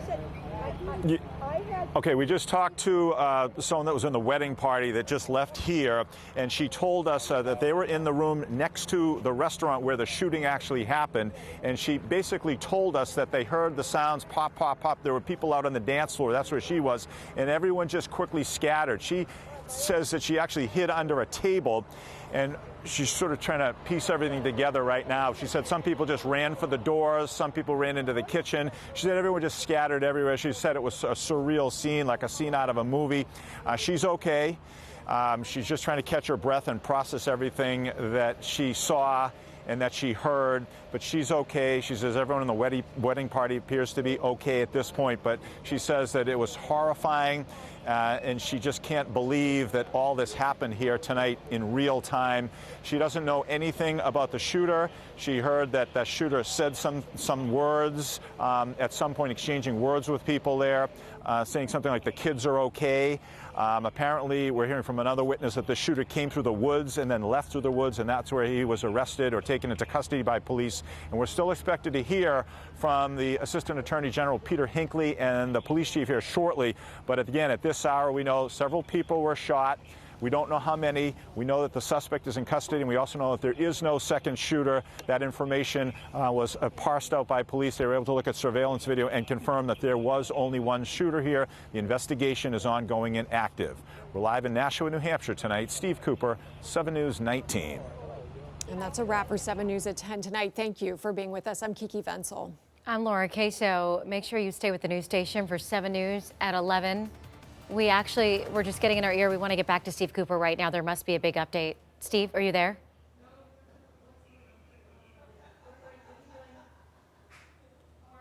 We'll actually be right back. Stay with us.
7 News at 11 starts now. First up at 11, breaking news. Multiple people shot at a country club in New Hampshire, and we're just learning one person has died. Officials say one person carried out that shooting and now is in custody. A witness tonight says the shooting took place at a wedding reception. Let's get right to the night team, Steve Cooper, with the breaking details. Steve. All right, we know one man has been shot and killed, and we know a suspect is in custody, was detained by police here shortly after the shooting. But in between that was an awful lot of chaos here tonight in Nashua, New Hampshire, with concerns that there was a second shooter involved. But shortly after all this happened, police were able to look at surveillance video and confirm that there was only one shooter. So that allowed people to calm down just a little bit here. But that didn't stop everybody from being so concerned about exactly what happened here tonight and what unfolded in real time in front of so many witnesses. All this happening at the Sky Meadow Country Club, in the restaurant there, the Prime Steakhouse, inside the country club. And it was next to the restaurant where a wedding party was going on with hundreds of people there dancing around when all this happened, and they could hear the sounds of gunfire next door in the restaurant, and that's what set everybody off, hiding under tables, running from the scene. The suspect was approached by a witness who watched all this, and that witness actually smashed a chair over the head of the suspect before he actually took off from the scene. But all this unfolding tonight in real time here. We want to hear from a witness just a short time ago, one member of the wedding party, describing what happened tonight here. Heard pop, pop, pop, pop, pop, and then gun, run, and people started screaming and running. What was that like for you? Can you just share what those few minutes were like? Scary. Extremely scared, like, oh my God, is this really happening right now? And there was music playing, so how did you... The music was very low. Like I said, the DJ was talking, the DJ was talking about, all right, this is what we're going to do. Like I said, the bride just came over to me and gave me 3 plates, and gave another bridesmaid the other 3 plates. All right, you're going to give this to me, you're going to give this, to my husband, but we never got to that point after about what was going to happen, because that's when we heard pop, pop, pop, pop, pop. And that was the pop was in another room. It was in the other room. It was right. I mean, where I was standing, the Prime restaurant was down the corner to my left, so it was right over those doors. It was right over those doors. I mean, a wall away. I mean. And did you run or duck or cut? I ran the opposite direction, and like I said, the way the doors were, if I went to my right out the doors out to the exit. To my right was the entrance to the restaurant, the Prime restaurant, where the shooter was, where we heard the shots. So I knew not to go. I didn't want to go out that direction, because I'm thinking, what if he has a gun and now he's shooting at people running out the door, at your back or whatnot? You don't know. So I said, I just hid under a table. All right, members of the wedding party that were at the country club, and also witnesses that were in the restaurant, were actually taken here to the Spitbrook Road fire station, and that is where apparatus was moved out of the fire station so it could accommodate all of these people inside here in a safe place. And this was a chance for them to sort of decompress from everything that they were dealing with. We know that there was a witness who was in the restaurant who confronted the suspect, and here's what he had to say about what happened tonight. We had just paid that tab, getting ready to leave, and I heard pop. And there's a big wedding going on. I thought it was a balloon. Then all of a sudden, pop, pop, and I saw the guy with the gun. I got up immediately, hit him in the head with a chair. Another guy tackled him. He's got a pretty good cut on his head. And when I hit him in the head with a chair, he dropped his gun and ran. Well, the wedding was in a different room. It was in a completely different room than where we were. We were in a dining room, the restaurant. And so once it happened, people from the wedding started coming out and saying, what happened, what happened, what happened? And it was nothing to do with the wedding. He just walked into the main entrance, he shot one. There's 2 bullet casings in the hallway, and then he entered the restaurant and just continued to shoot. All right, the investigation has now revealed that a male went into the country club and fired several gunshots. This is according to the New Hampshire Assistant Attorney General Peter Hinckley, and that's where one male was shot and killed. Several other people were told were wounded in that gunfire. The suspected shooter was taken into custody by Nashua police officers. There is no threat to the public at this point, and initial reports are indicating that there were 2 shooters, but as we mentioned moments ago, that is not the case here. They were able to determine that and flush that information out once they were able to look at surveillance video from the country club. Again, this is an ongoing investigation, but again, one person has been shot and killed. A suspect is now in custody. We're live in Nashua, New Hampshire tonight. Steve Cooper, 7 News 19. Yeah, just a sad situation learning about that update. Steve, you've been there for some time. You were there when the manhunt was happening that, of course, as you've mentioned many times, has been called off. That shooter is in custody. You spoke with that witness, and hearing her talk about how she had to hide under a table, saying that people were scattering. She described it like a movie, people going every which way to try and get away from the danger of what was. Are you talking or seeing any other witnesses who are emotional, who are around the area still at this hour? They're incredibly shaken up by all this, and everybody is using the word surreal. You know, the people who were at the wedding party dancing on the dance floor, they heard those pops, and it was, you know, fight or flight at that moment for these people. We were also told by that witness that the gunman actually went through past the wedding party into the kitchen where he uttered some words in there, and she didn't know exactly what they were. We've heard some people describing what he said, but we haven't confirmed any of that information yet. But just imagine these people, talk about being shaken up. They actually saw the shooter. He went from the restaurant past the wedding party that was going on in sort of the next room over, and then went into the kitchen before he took off. So a lot of these people have certainly calmed down now that there is no search underway. There were several communities next to Nashua that actually went into shelter in place for a while. SWAT teams were called out to flush out the area. But things calmed down significantly when we learned that the shooter, and that there were no other shooter, that the shooter was in custody.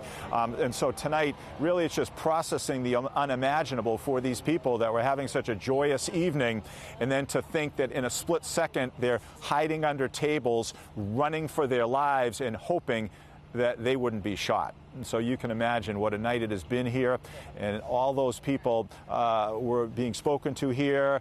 They were being protected here. They were able to board buses here. And then just a short time ago, we saw some people hugging relatives that were anxiously waiting just down at the end of the street here to see their loved ones and just make sure they were okay, or as well as they could be after what they saw tonight and what they heard. All right, Steve Cooper live for us in Nashua, New Hampshire. Steve, thank you so much. We appreciate it. People who were attending the wedding tonight are also arriving at a hotel nearby that's serving as a unification point. The night team, Stephen Quinn, is live there with more breaking details tonight. Stephen. Kiki, we're at the Sheridan Hotel, which is just about a half-mile away from where you heard from Coop there talking and getting that information confirmed about the developments, sad ones that many people here are wondering about, that in fact one person has died in this shooting. And this is the point where so many people who are concerned about their loved ones are being reunified with them. That process taking out as people being bussed over here. We can tell you that this is what it looked like as those people were getting off the bus, some of them literally wrapped in blankets. It's a chilly evening here in New Hampshire, and these people quite literally had to flee and run for their lives. I did speak to one couple off camera who described being outside of the actual country club when they heard the shots and literally ran across one of the greens of the golf courses into a nearby condo where they stayed with the people there for hours, unsure of what was happening, unsure of whether or not they were safe, which of course now is the case. But now people with the reality of coming here, where we do know that there are staff from the Red Cross and other resources that are being offered to those people. Moreover, the other reality for so many of these people is this, that they fled with nothing on them. Many are being told now that their vehicles will not be able to be brought back to them until another time. So as that's going on, we do understand that there are some witnesses that may be speaking to people, so we're going to work on that here in just a moment. So I'm going to toss it back to you guys. But again, the process playing out right now as family are arriving here, talking to others, and getting that reunification that so many have been waiting for, so worried about after the news of that shooting. Kiki? You can only imagine what a relief it is to be reunited with their loved ones there tonight. And Stephen, you mentioned you talked to that one couple. Have you had a chance to talk to anybody else there tonight? And are they staying at the hotel this evening? Are they talking to police? We are seeing couples and people coming through here. Connor, if we can, let's just go ahead. If you stay with me, I think we have some people right now we're actually working to see. This is kind of an informal process. So if you stay with us real quick, people are just kind of filtering out, which is why we're walking over here right now to see some people. So if you bear with us for just a moment, Kiki, we're going to be listening to some people. In fact, if you will listen live, I think you're going to hear from a witness right now. So just give us a moment. I feel bad for the person that passed away. Not a good way to do it. Did you hear the gunshots? We did. We heard about 6. And then that was chaos. It was just, then the shooter, the active shooter, basically went through the party and went through the kitchen area, and that's what went crazy. Did he say anything while it was going on? Yeah, he said the children are safe and free Palestine. That's what it was. You heard that? That's what I heard. So when you say that he was walking through the party, was this actually at the wedding venue? No, he was not in the wedding venue. He was in the restaurant. And basically, he must have came through, went right. It looked like a target that he was going right for this person. So I feel terrible for him. Did he dress him by name? Did you get the sense that they knew who? Didn't hear anything. He just came out and said. What he said. Yeah, what he said was the children are safe and free Palestine. What was that moment like when you heard the gunshots? At first, I didn't realize it was gunshots. It sounded like balloons because, we were at a festivity thinking, maybe somebody popped a balloon. But then you look around, we didn't have balloons. And then it got serious because there was 2 and then 4 right away. That's what I heard anyway. Did people start running right away? They ducked and covered and started running away, yep. So the shooting happened at the restaurant next door to where the reception was happening? It was inside the restaurant that is at Sky Meadow. I think it's called Prime, I'm not sure. But, okay, I got to go. Thank you. What's your name, sir? I'm Tom Bartleson. Can you spell your last name? Bartelson. The right. person that died, you said somebody died. Was it a guest at the wedding? Was that what? You said somebody... He wasn't a guest. They were probably just out for dinner that night. Not a way to... He was not involved in the wedding. He was not involved with the wedding. So he was like in the restaurant outside. Thank you. All right, have a good day. All right, Kiki, if you stay with us just a moment. So obviously learning some more there about what had happened inside of the country club. You heard, we had been mentioning about some words that may have been mentioned there. You heard him allude to what the shooter said there. We'll certainly just leave that at that, but obviously a very chaotic scene. He described one in which that shooter claimed the life of a person here. A very sad scene, and obviously one that these people are coming to grips with. Kiki?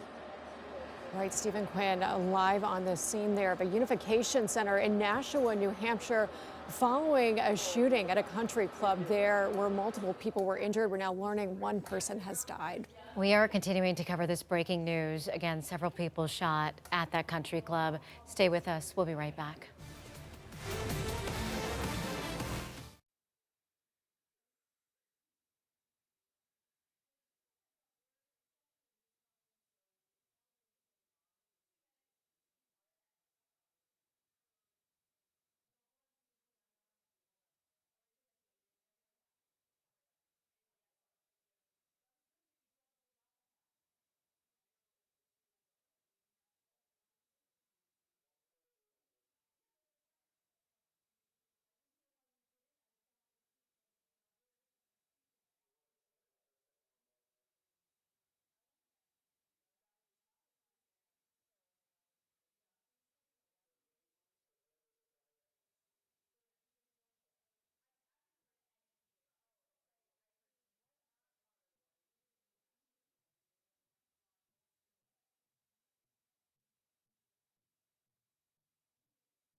7 weather with meteorologist Kelly Costner. All right, temperatures are dropping out there. It is chilly, a little bit warmer along the coast in some spots. Beverly, you're near 50.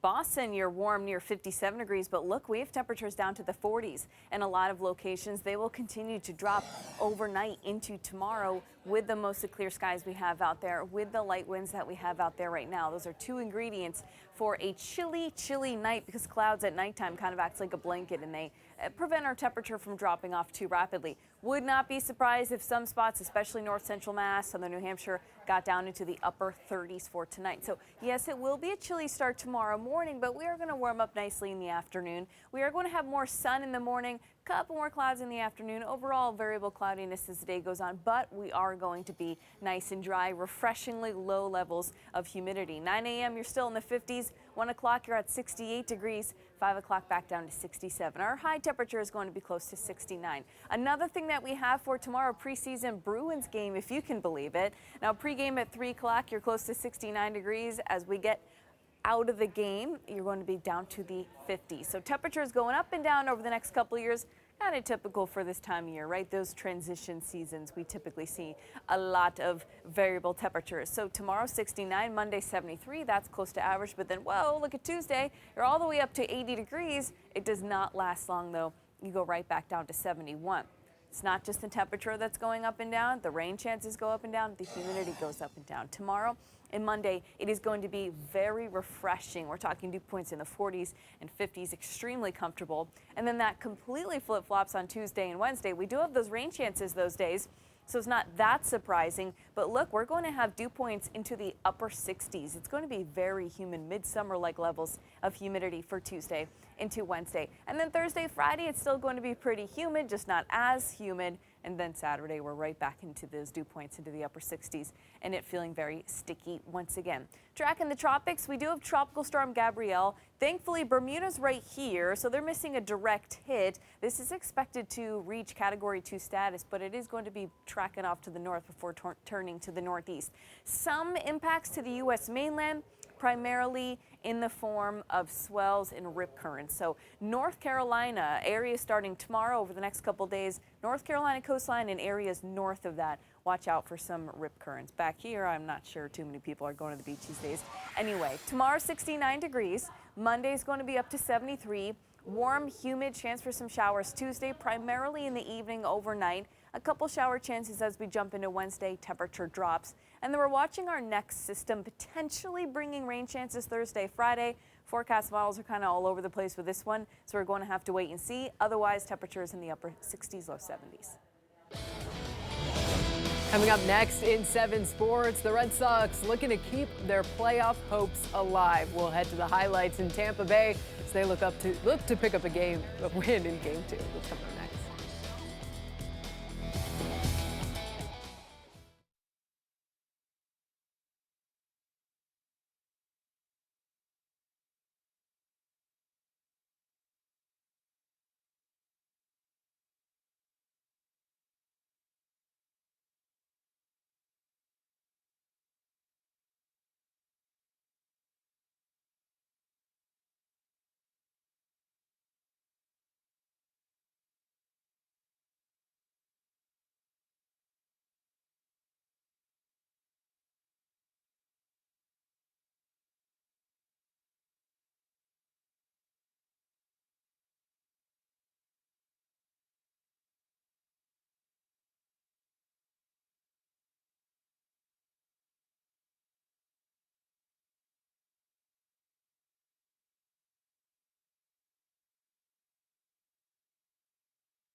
Officials now giving us an update on a shooting in Nashua, New Hampshire. Let's listen in. We don't have a prepared statements, but we'll certainly take any questions, knowing that this is an active and ongoing investigation.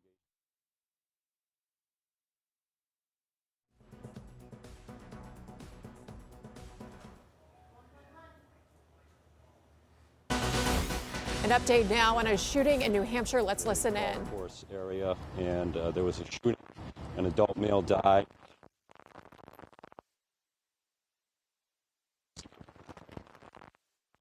Some sort of a hate crime, or what do you believe will happen? So there's a lot of details that we need to figure out, and we need to know that information before we can share it, and that's one of the details that we're trying to learn.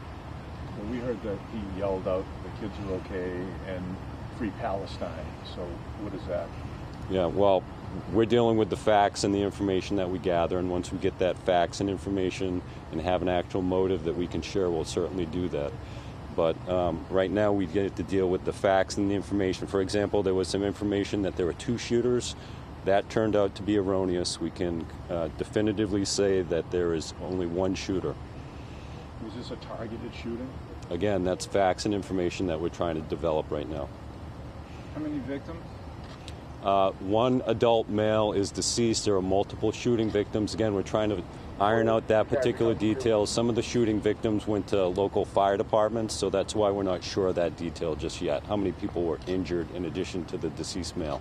Is it okay to think that those victims are okay if they're at a fire department rather than the hospital? It's too early to say at this point what exactly the condition of the non-deceased people are. Why were they not taken to a hospital? Again, some people went by themselves to local fire departments. Can you tell us if the shooting was at the wedding or the restaurant? Yeah, again, that information is still being developed, and as soon as we can share that without interfering with the integrity of the investigation, we certainly will do that. I think there was... Are they all gunshot wounds, or are we expecting other victims? There were some gunshot wounds. There may be some non-gunshot wounds. Again, that's one of the details that we're still trying to figure out as part of the investigation that Nashua is actively pursuing. Where was the suspect arrested, and how long after the shooting was he laying in wait? Had he taken off on the scene? Yeah, so no suspect has been arrested. A person of interest has been detained pending warrants at this point in time, but there has been no arrests. But we have identified all the people involved in the situation, and there is no threat to the general public at this point in time. I guess, so is the person of interest, where were they located in relation to? Again, that's information that we're developing, and we can share that. When we can share that, we certainly will. Do we know the type of weapon that the suspect or person of interest had? No, other than a firearm, no. And we also don't know if there are additional weapons involved. Do we know if the suspected shooter is connected to the wedding or the restaurant in any way? Yeah, again, that's one of the things that we're certainly trying to find out and trying to develop, and once we can share that, we certainly will. Chief, I guess when you have a weapon involved, can you just talk about this was a public event, there was a wedding going on, people enjoying a night in Nashua. Can you just step to the microphone and just talk about, all of this happening and night people are supposed to feel safe and have an enjoyable night? Yeah, it's an unfortunate circumstance. So I think one additional thing that we needed to know is that any family members are looking for family members. I think the point of meeting place is here at the Sheraton in Nashua. So if anybody is looking for any family members who might have been at any of the events at the golf course, to come here and they can be assisted. Do we know how many people were at the wedding? Don't. A witness said that people there at the venue tackled the shooter and took the gun away from him. Can you confirm that, or can you talk about that if you have any info? I can't talk about that now. Again, it's still active and ongoing. The Nashua Police are doing a great job gathering evidence, finding witnesses, talking to witnesses, but this incident is only a few hours old. There are multiple witnesses that need to be talked to, multiple videos that need to be obtained and then looked at. So once we get a fuller understanding of what happened, including possible motive, we certainly will share that when we can do so. But again, I think it's too early to talk about what some people might have thought happened and focus on facts and evidence, which we're still gathering. Video of this incident, and how helpful was the surveillance video in determining that it weren't 2 shooters? So in many cases there's videos, and I think this case would be no different. As to the extent of video, again, that's something that's still being developed in terms of not only video from the scene, but video from surrounding areas that could shed light on how people got there and other type of information. Was the vehicle fire department that has yellow tape around it. Is that connected to the suspect? Is that where he left the vehicle and went into the venue? Yeah, frankly, I don't know that information, so I can't provide any insight on that. Anything else?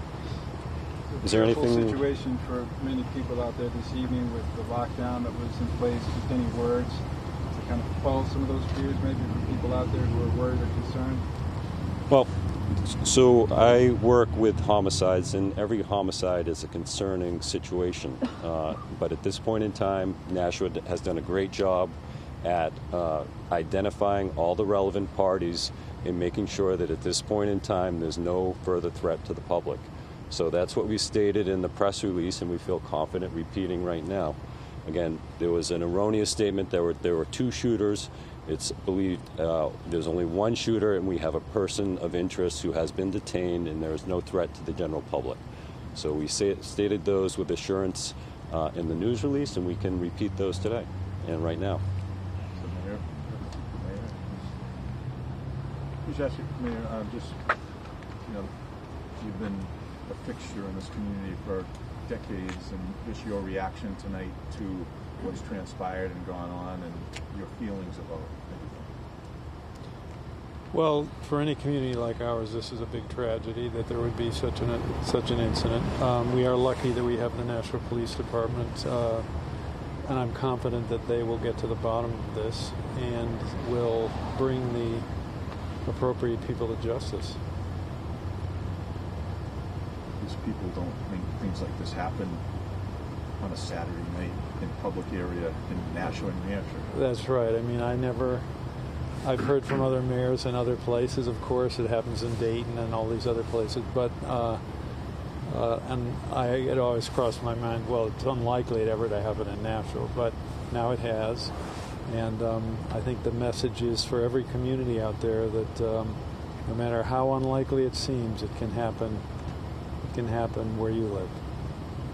And even just though there was loss of life of one person, you had a wedding going on next year, all the people in there, this could have been, in this day and age of mass shootings, this could have been markedly different.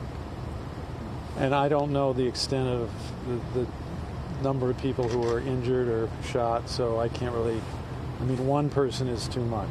And it sounds like there were more, so hopefully it's as few as possible. It's a difficult situation for so many. How are you feeling this evening? Sad, and thinking about the families that were affected. And it's just, for us, sad that it happened in our community. And Chief, can you just talk about the swift action of your department? I know you train on these sorts of incidents, but can you step to the microphone and just explain how quickly your officers were able to diffuse the rumors, find the person of interest, and calm things down? Sure, they worked together. We trained together. It was a quick response. One, going into a dangerous situation like that, but we trained that way.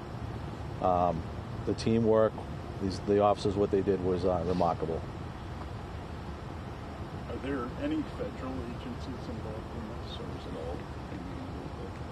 Yes, we had to call in, obviously, an event like that was reported. We called in mutual aid from several towns and some federal agencies. Was the initial call for an active shooter? What kind of a call do you get when you have something that's happening in such a public place? To be honest with you, I don't know exactly how it came in. Shots fired, active. I don't know. Chief, were officers already at the scene, present? Again, I don't know that. I got here as quick as I can, and the information obviously is pretty coming from different angles and stuff like that. And you're trying to weed out what's real, like the Attorney General said. So. Let's talk about the cooperation, interstate cooperation from New Hampshire, Massachusetts, because your community is on both sides. Some people shelter in place. Can you talk about how you're able to work together? Yes, we have great partnerships with Massachusetts as a stone throw away. I'm getting calls from the chiefs and other departments that want to come and assist. So, we talk about brotherhood, and they're there when it really gets tough. So we have multiple agencies coming and responding right away. phone call away to Colonel of State Police, Sheriff Newcomb, and they were here pretty quickly. Chief, there were several people we talked to that left their belongings there, their cars there, and walked down to, and ultimately came here. Give them an idea of when they might be able to retrieve their things. Yeah, it's still active, and we're still up there working. I can't give a time limit on that. I'd like to. I know everybody would like to get their property or their cars back, but it also is an active investigation, so we're not going to disturb the crime scene. Again, this still is an active and ongoing investigation. We expect there'll be further developments, but in terms of further news releases, I expect that those will be once the deceased person's family has been notified and an autopsy has been conducted. We typically put out a news release. That'll probably be tomorrow. And if and when there's an arrest, there'll also be a news release on that. To emphasize, again, that person of interest has been detained. There has been no arrests at this point in time. Okay? Thank you, everyone. Thank you. Could you tell us your name again? Yeah, it's Peter Hinckley, Hinkley, Senior Assistant Attorney General, Attorney General's Office. Good night, everyone. Good night. And we've been listening to officials giving us an update on the shooting at Sky Meadow Country Club in Nashua, New Hampshire tonight. Officials confirming in that news conference one man has died. They say they're still trying to figure out how many people were injured and their conditions at this point. They do tell us as well that a person of interest who is a man has been detained and is in custody tonight. So important to reiterate tonight that there is no ongoing threat to the public. We know there were multiple shooting victims. Some went to the hospital, some to a local fire department. I believe we have Steve Cooper here after just listening to that press conference. Cooper, are you there? You're there. You're up live. Yeah, Tell us I mean, more. you heard. Right, so you heard Peter Hinckley basically not giving out a lot of information, and he described the person that they believe possibly is responsible for this. They're calling that person a person of interest, and they said they have to get search warrants and do all sorts of other things and wait for an autopsy to be completed on the victim. They didn't release the person's name who was shot and killed. There's a lot of information that they weren't giving out tonight.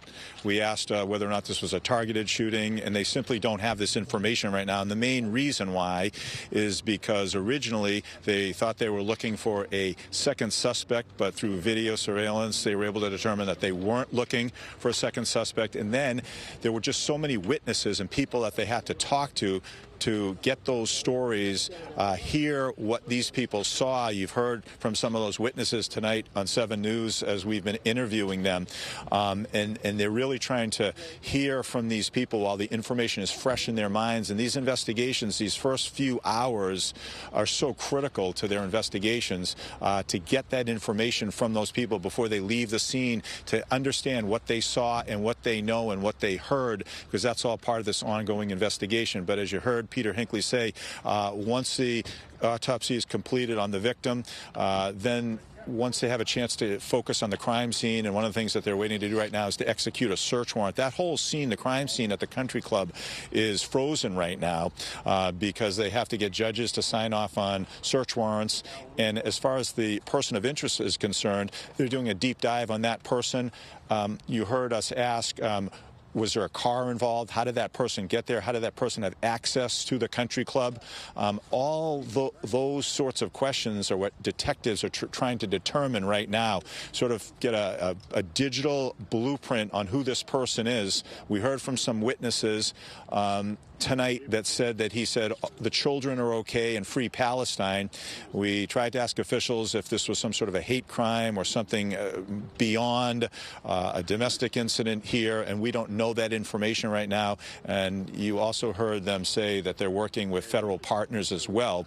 And one of the things that they'll do is they'll try to figure out who this person of interest is, where they came from, what brought them here. Did they leave any notes? The ATF will be doing a deep dive into the weapon that was involved. Our witness that we talked to that said he threw a chair at the suspect, said that he also saw the suspect drop a pistol on the ground. So that is all part of the crime scene. That will have to be processed. Where did that come from? And simply, who is this person of interest? And at what point will they face any charges? So a lot to be sorted out. But the public doesn't have to be concerned at this point, because you heard them say here that everyone involved at this point has been identified. 7 Steve Cooper live in Nashua, New Hampshire tonight. Thank you for that. And officials mentioning in that news conference, talking about the Unification Center at the Sheraton Hotel, which is very close to this country club. That's where we find 7 Stephen Quinn. He's there on the ground tonight. And this is the place where people who are at that country club are being reunited with their families. What are you seeing? What are you hearing there tonight, Stephen? Well, we're starting to see some people trickle out of here. Kiki, this is an area where people are being reunified with family members. That is obviously, you can imagine the emotions of that. Red Cross people are here as well, offering their resources. But we're also hearing from those witnesses for the first time. And just a short time ago, we had a chance to speak with the man who was serving as the DJ at that wedding, who's giving us a better sense now of exactly what happened, indicating that that all happened in a restaurant near where this wedding was going to take place. He said that they were about to begin the celebration of this Greek wedding. He said it was about to get loud, and then it did, but not for the reasons that he was expecting. This is him describing what happened in his own words. We were actually about to begin the reception of the wedding. We were about to do a traditional Greek Zorba dance. I forgot this, but I was just told by some people that I had just said that it's about to get loud in here with some glasses breaking and loud noises. We heard what sounded like several balloons being popped in the room adjacent. I said to myself, like, I don't remember any balloons. The gentleman who was running the banquet, he opened the door and to look into that room, and I was just at that moment waiting for, like, either everything's okay or it isn't, and I knew when he turned that it wasn't. We all began running in different directions. I ended up in the kitchen. And then I said, I don't know if this is the best place to be, so I came out, and walking across the dance floor was the shooter. So that was weird, and so I ran back in and said, he's coming this way. And he walked through the kitchen and went up to other guests and flipped them off and said various things and walked right out the back door of the kitchen. So he saw you, clearly saw you guys, but just no, didn't he engage. spoke to guests. Yep, he spoke to guests. Yeah, that's... What's going through your mind when you see the shooter? I can only imagine what you're thinking. I was like, I shouldn't be out here right now. I told everybody to go in the kitchen. He's walking to the kitchen. I'm like, I got to tell everybody to get out of the kitchen. That was the first thing I thought of. But yeah, it was really strange. The one thing I could say is when he was walking across the dance floor, I knew it was the guy because he wasn't dressed up for a wedding. He wasn't dressed up to go to dinner. And for lack of a better explanation, he just looked like a weirdo. Did you see a weapon in his hand? And I did not. No, a gentleman who was in the restaurant apparently used a chair to hit him over the head. Everyone else said that they saw he came in bleeding. I did not see the blood. I just saw this guy who I knew must have been the guy. Gentleman who hit him over the head, he was dazed, he was bleeding, and that's when he came, through the dance floor. Describe what he looked like. Who is this man? 6'3", slender, wearing a backpack. All I can really say is he was just he looked like the person who would do this. Just the look that he had, to me, it just seemed like, okay, this has got to be the guy. He like I said, for lack of a better explanation, he looked weird. Yeah. How were people reacting when he was walking up to them and talking to them? You said flipping them off. I mean, what was the mood like in the room when that was? Well, everybody was obviously quite disturbed. I wasn't there for that. That was what people told me after the fact. People were obviously very scared. There was a bunch of people who were trying to do their best to keep everyone calm, and we all tried to shelter in place and keep each other, okay. What were those moments like when people started to flee? What was that like? It was crazy for a moment. Yeah, it was kind of surreal. Just one of those things where it's the lottery you don't want to win in America. When you're there when something like that happens. It's like Is that what's running through your mind in that moment? Are you fearing for your life?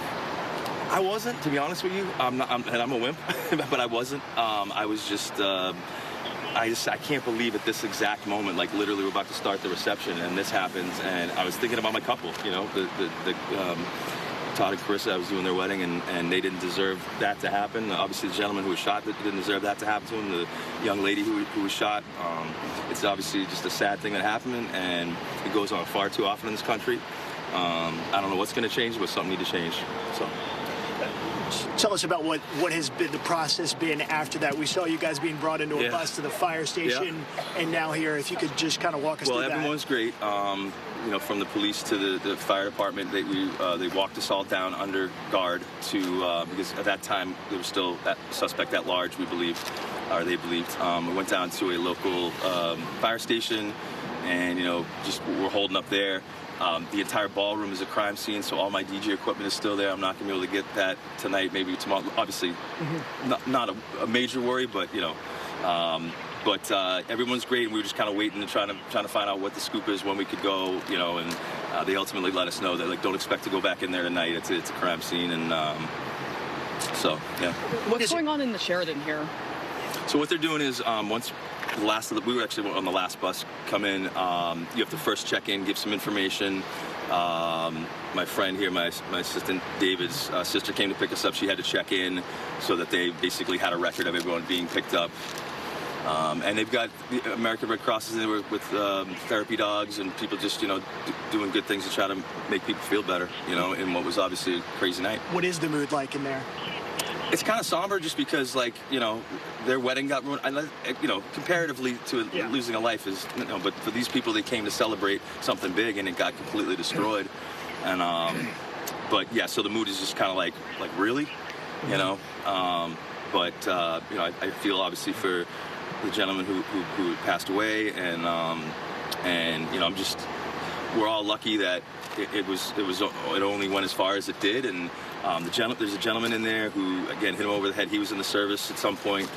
He hit him over the head with a chair, and he probably saved a bunch of lives as doing that, because the shooter was dazed when he came into the ballroom, and as I said, others mentioned he was bleeding, and so yeah. Did you have any friends or family that knew you were here tonight? Have you had anybody reach out to you? I did have a few people reach out, and I unfortunately had to make my first Facebook post in 5 years just to be like, hey, I'm okay. I'm not going to reply to any of the comments, so don't expect to, ask me any questions. But yeah, I called my girl, I called my mom, just because I don't want them to learn about it on the news and flip out. So yeah. Have you seen the bride and groom after this incident? Are they in there right now, or yes? Yeah. What's did you talk to them? Well, I mean, obviously it's yeah. I mean, what I told them was the least important thing, but to keep in mind here is that tonight was ruined, but you're gonna have at some point, if and when you want to, you're gonna have an amazing reception that you deserve to have. Whoever comes out of the woodwork to say, hey, have it here, whatever the case may be, they're not at anywhere near planning to have that obviously tonight, but we're just trying to make sure that they go on their honeymoon like they should, and try to move forward, because you just got it from something like this. What's your name? My name's Michael Homewood. Can you spell that, please? Yep, HOMEWOOD. Michael CH? Yep. And I go by DJ name, which doesn't matter, but I go by Mike Styles, MIC. A harrowing tale right there of what it was like inside of that country club, where he described coming quite literally face to face with the man he believes was responsible for this, what we now know was a deadly shooting. Interesting to see how he described how the shooter actually interacted with some of the people in that wedding while leaving the scene, mentioning him, giving a profane, giving the finger to some of those people, and then walking out, but also crediting a bystander, someone who we had described in some of our earlier reporting for using a chair to at least temporarily subdue this shooter with a chair, and him, the DJ there, quite literally crediting him for saving lives of what could have been a different situation in his mind had this continued out there. And obviously a lot of people now being consoled for what they saw and what has happened from a bride and a groom whose wedding will certainly be unforgettable, but not for the reasons that they expected. And now for these people who have had one night, I'm sure they will not forget either. And you heard some insights there about what's going on here inside, where people are being consoled, and what we're seeing occasionally here is a slow trickle of people leaving the Sheraton Hotel. One problem or dilemma that they are facing, so many of them, as you might presume, drove to this wedding, but no one is being allowed back into the country club or even to retrieve their vehicles. So people are out here having to wait for loved ones. We saw one couple actually just try to call an Uber to get back to wherever they came from, because that area, according to police, what they're telling these people, is going to remain a crime scene for some time. There's obviously a lot to process there, and because of that, many of these people are, for lack of a better word, stranded until they can get family members, loved ones to come get them. And that is one of the reasons why you have this area here that has been a reunification center in every sense of the word. We've also seen Red Cross. You mentioned the therapy dogs that are there. A lot of emotions here in this part of Nashua tonight. Reporting live, Stephen Quinn, 7 News 19. So many stories here tonight, Stephen. We thank you for that. And of course, we will continue to follow the latest developments on this story out of Nashua, New Hampshire. But for now, that's a wrap for 7 News at 11. Thanks for being with us. I'm Kiki Fensel. I'm Laura Queso. Today, New England starts at 7 a.m. Have a good night.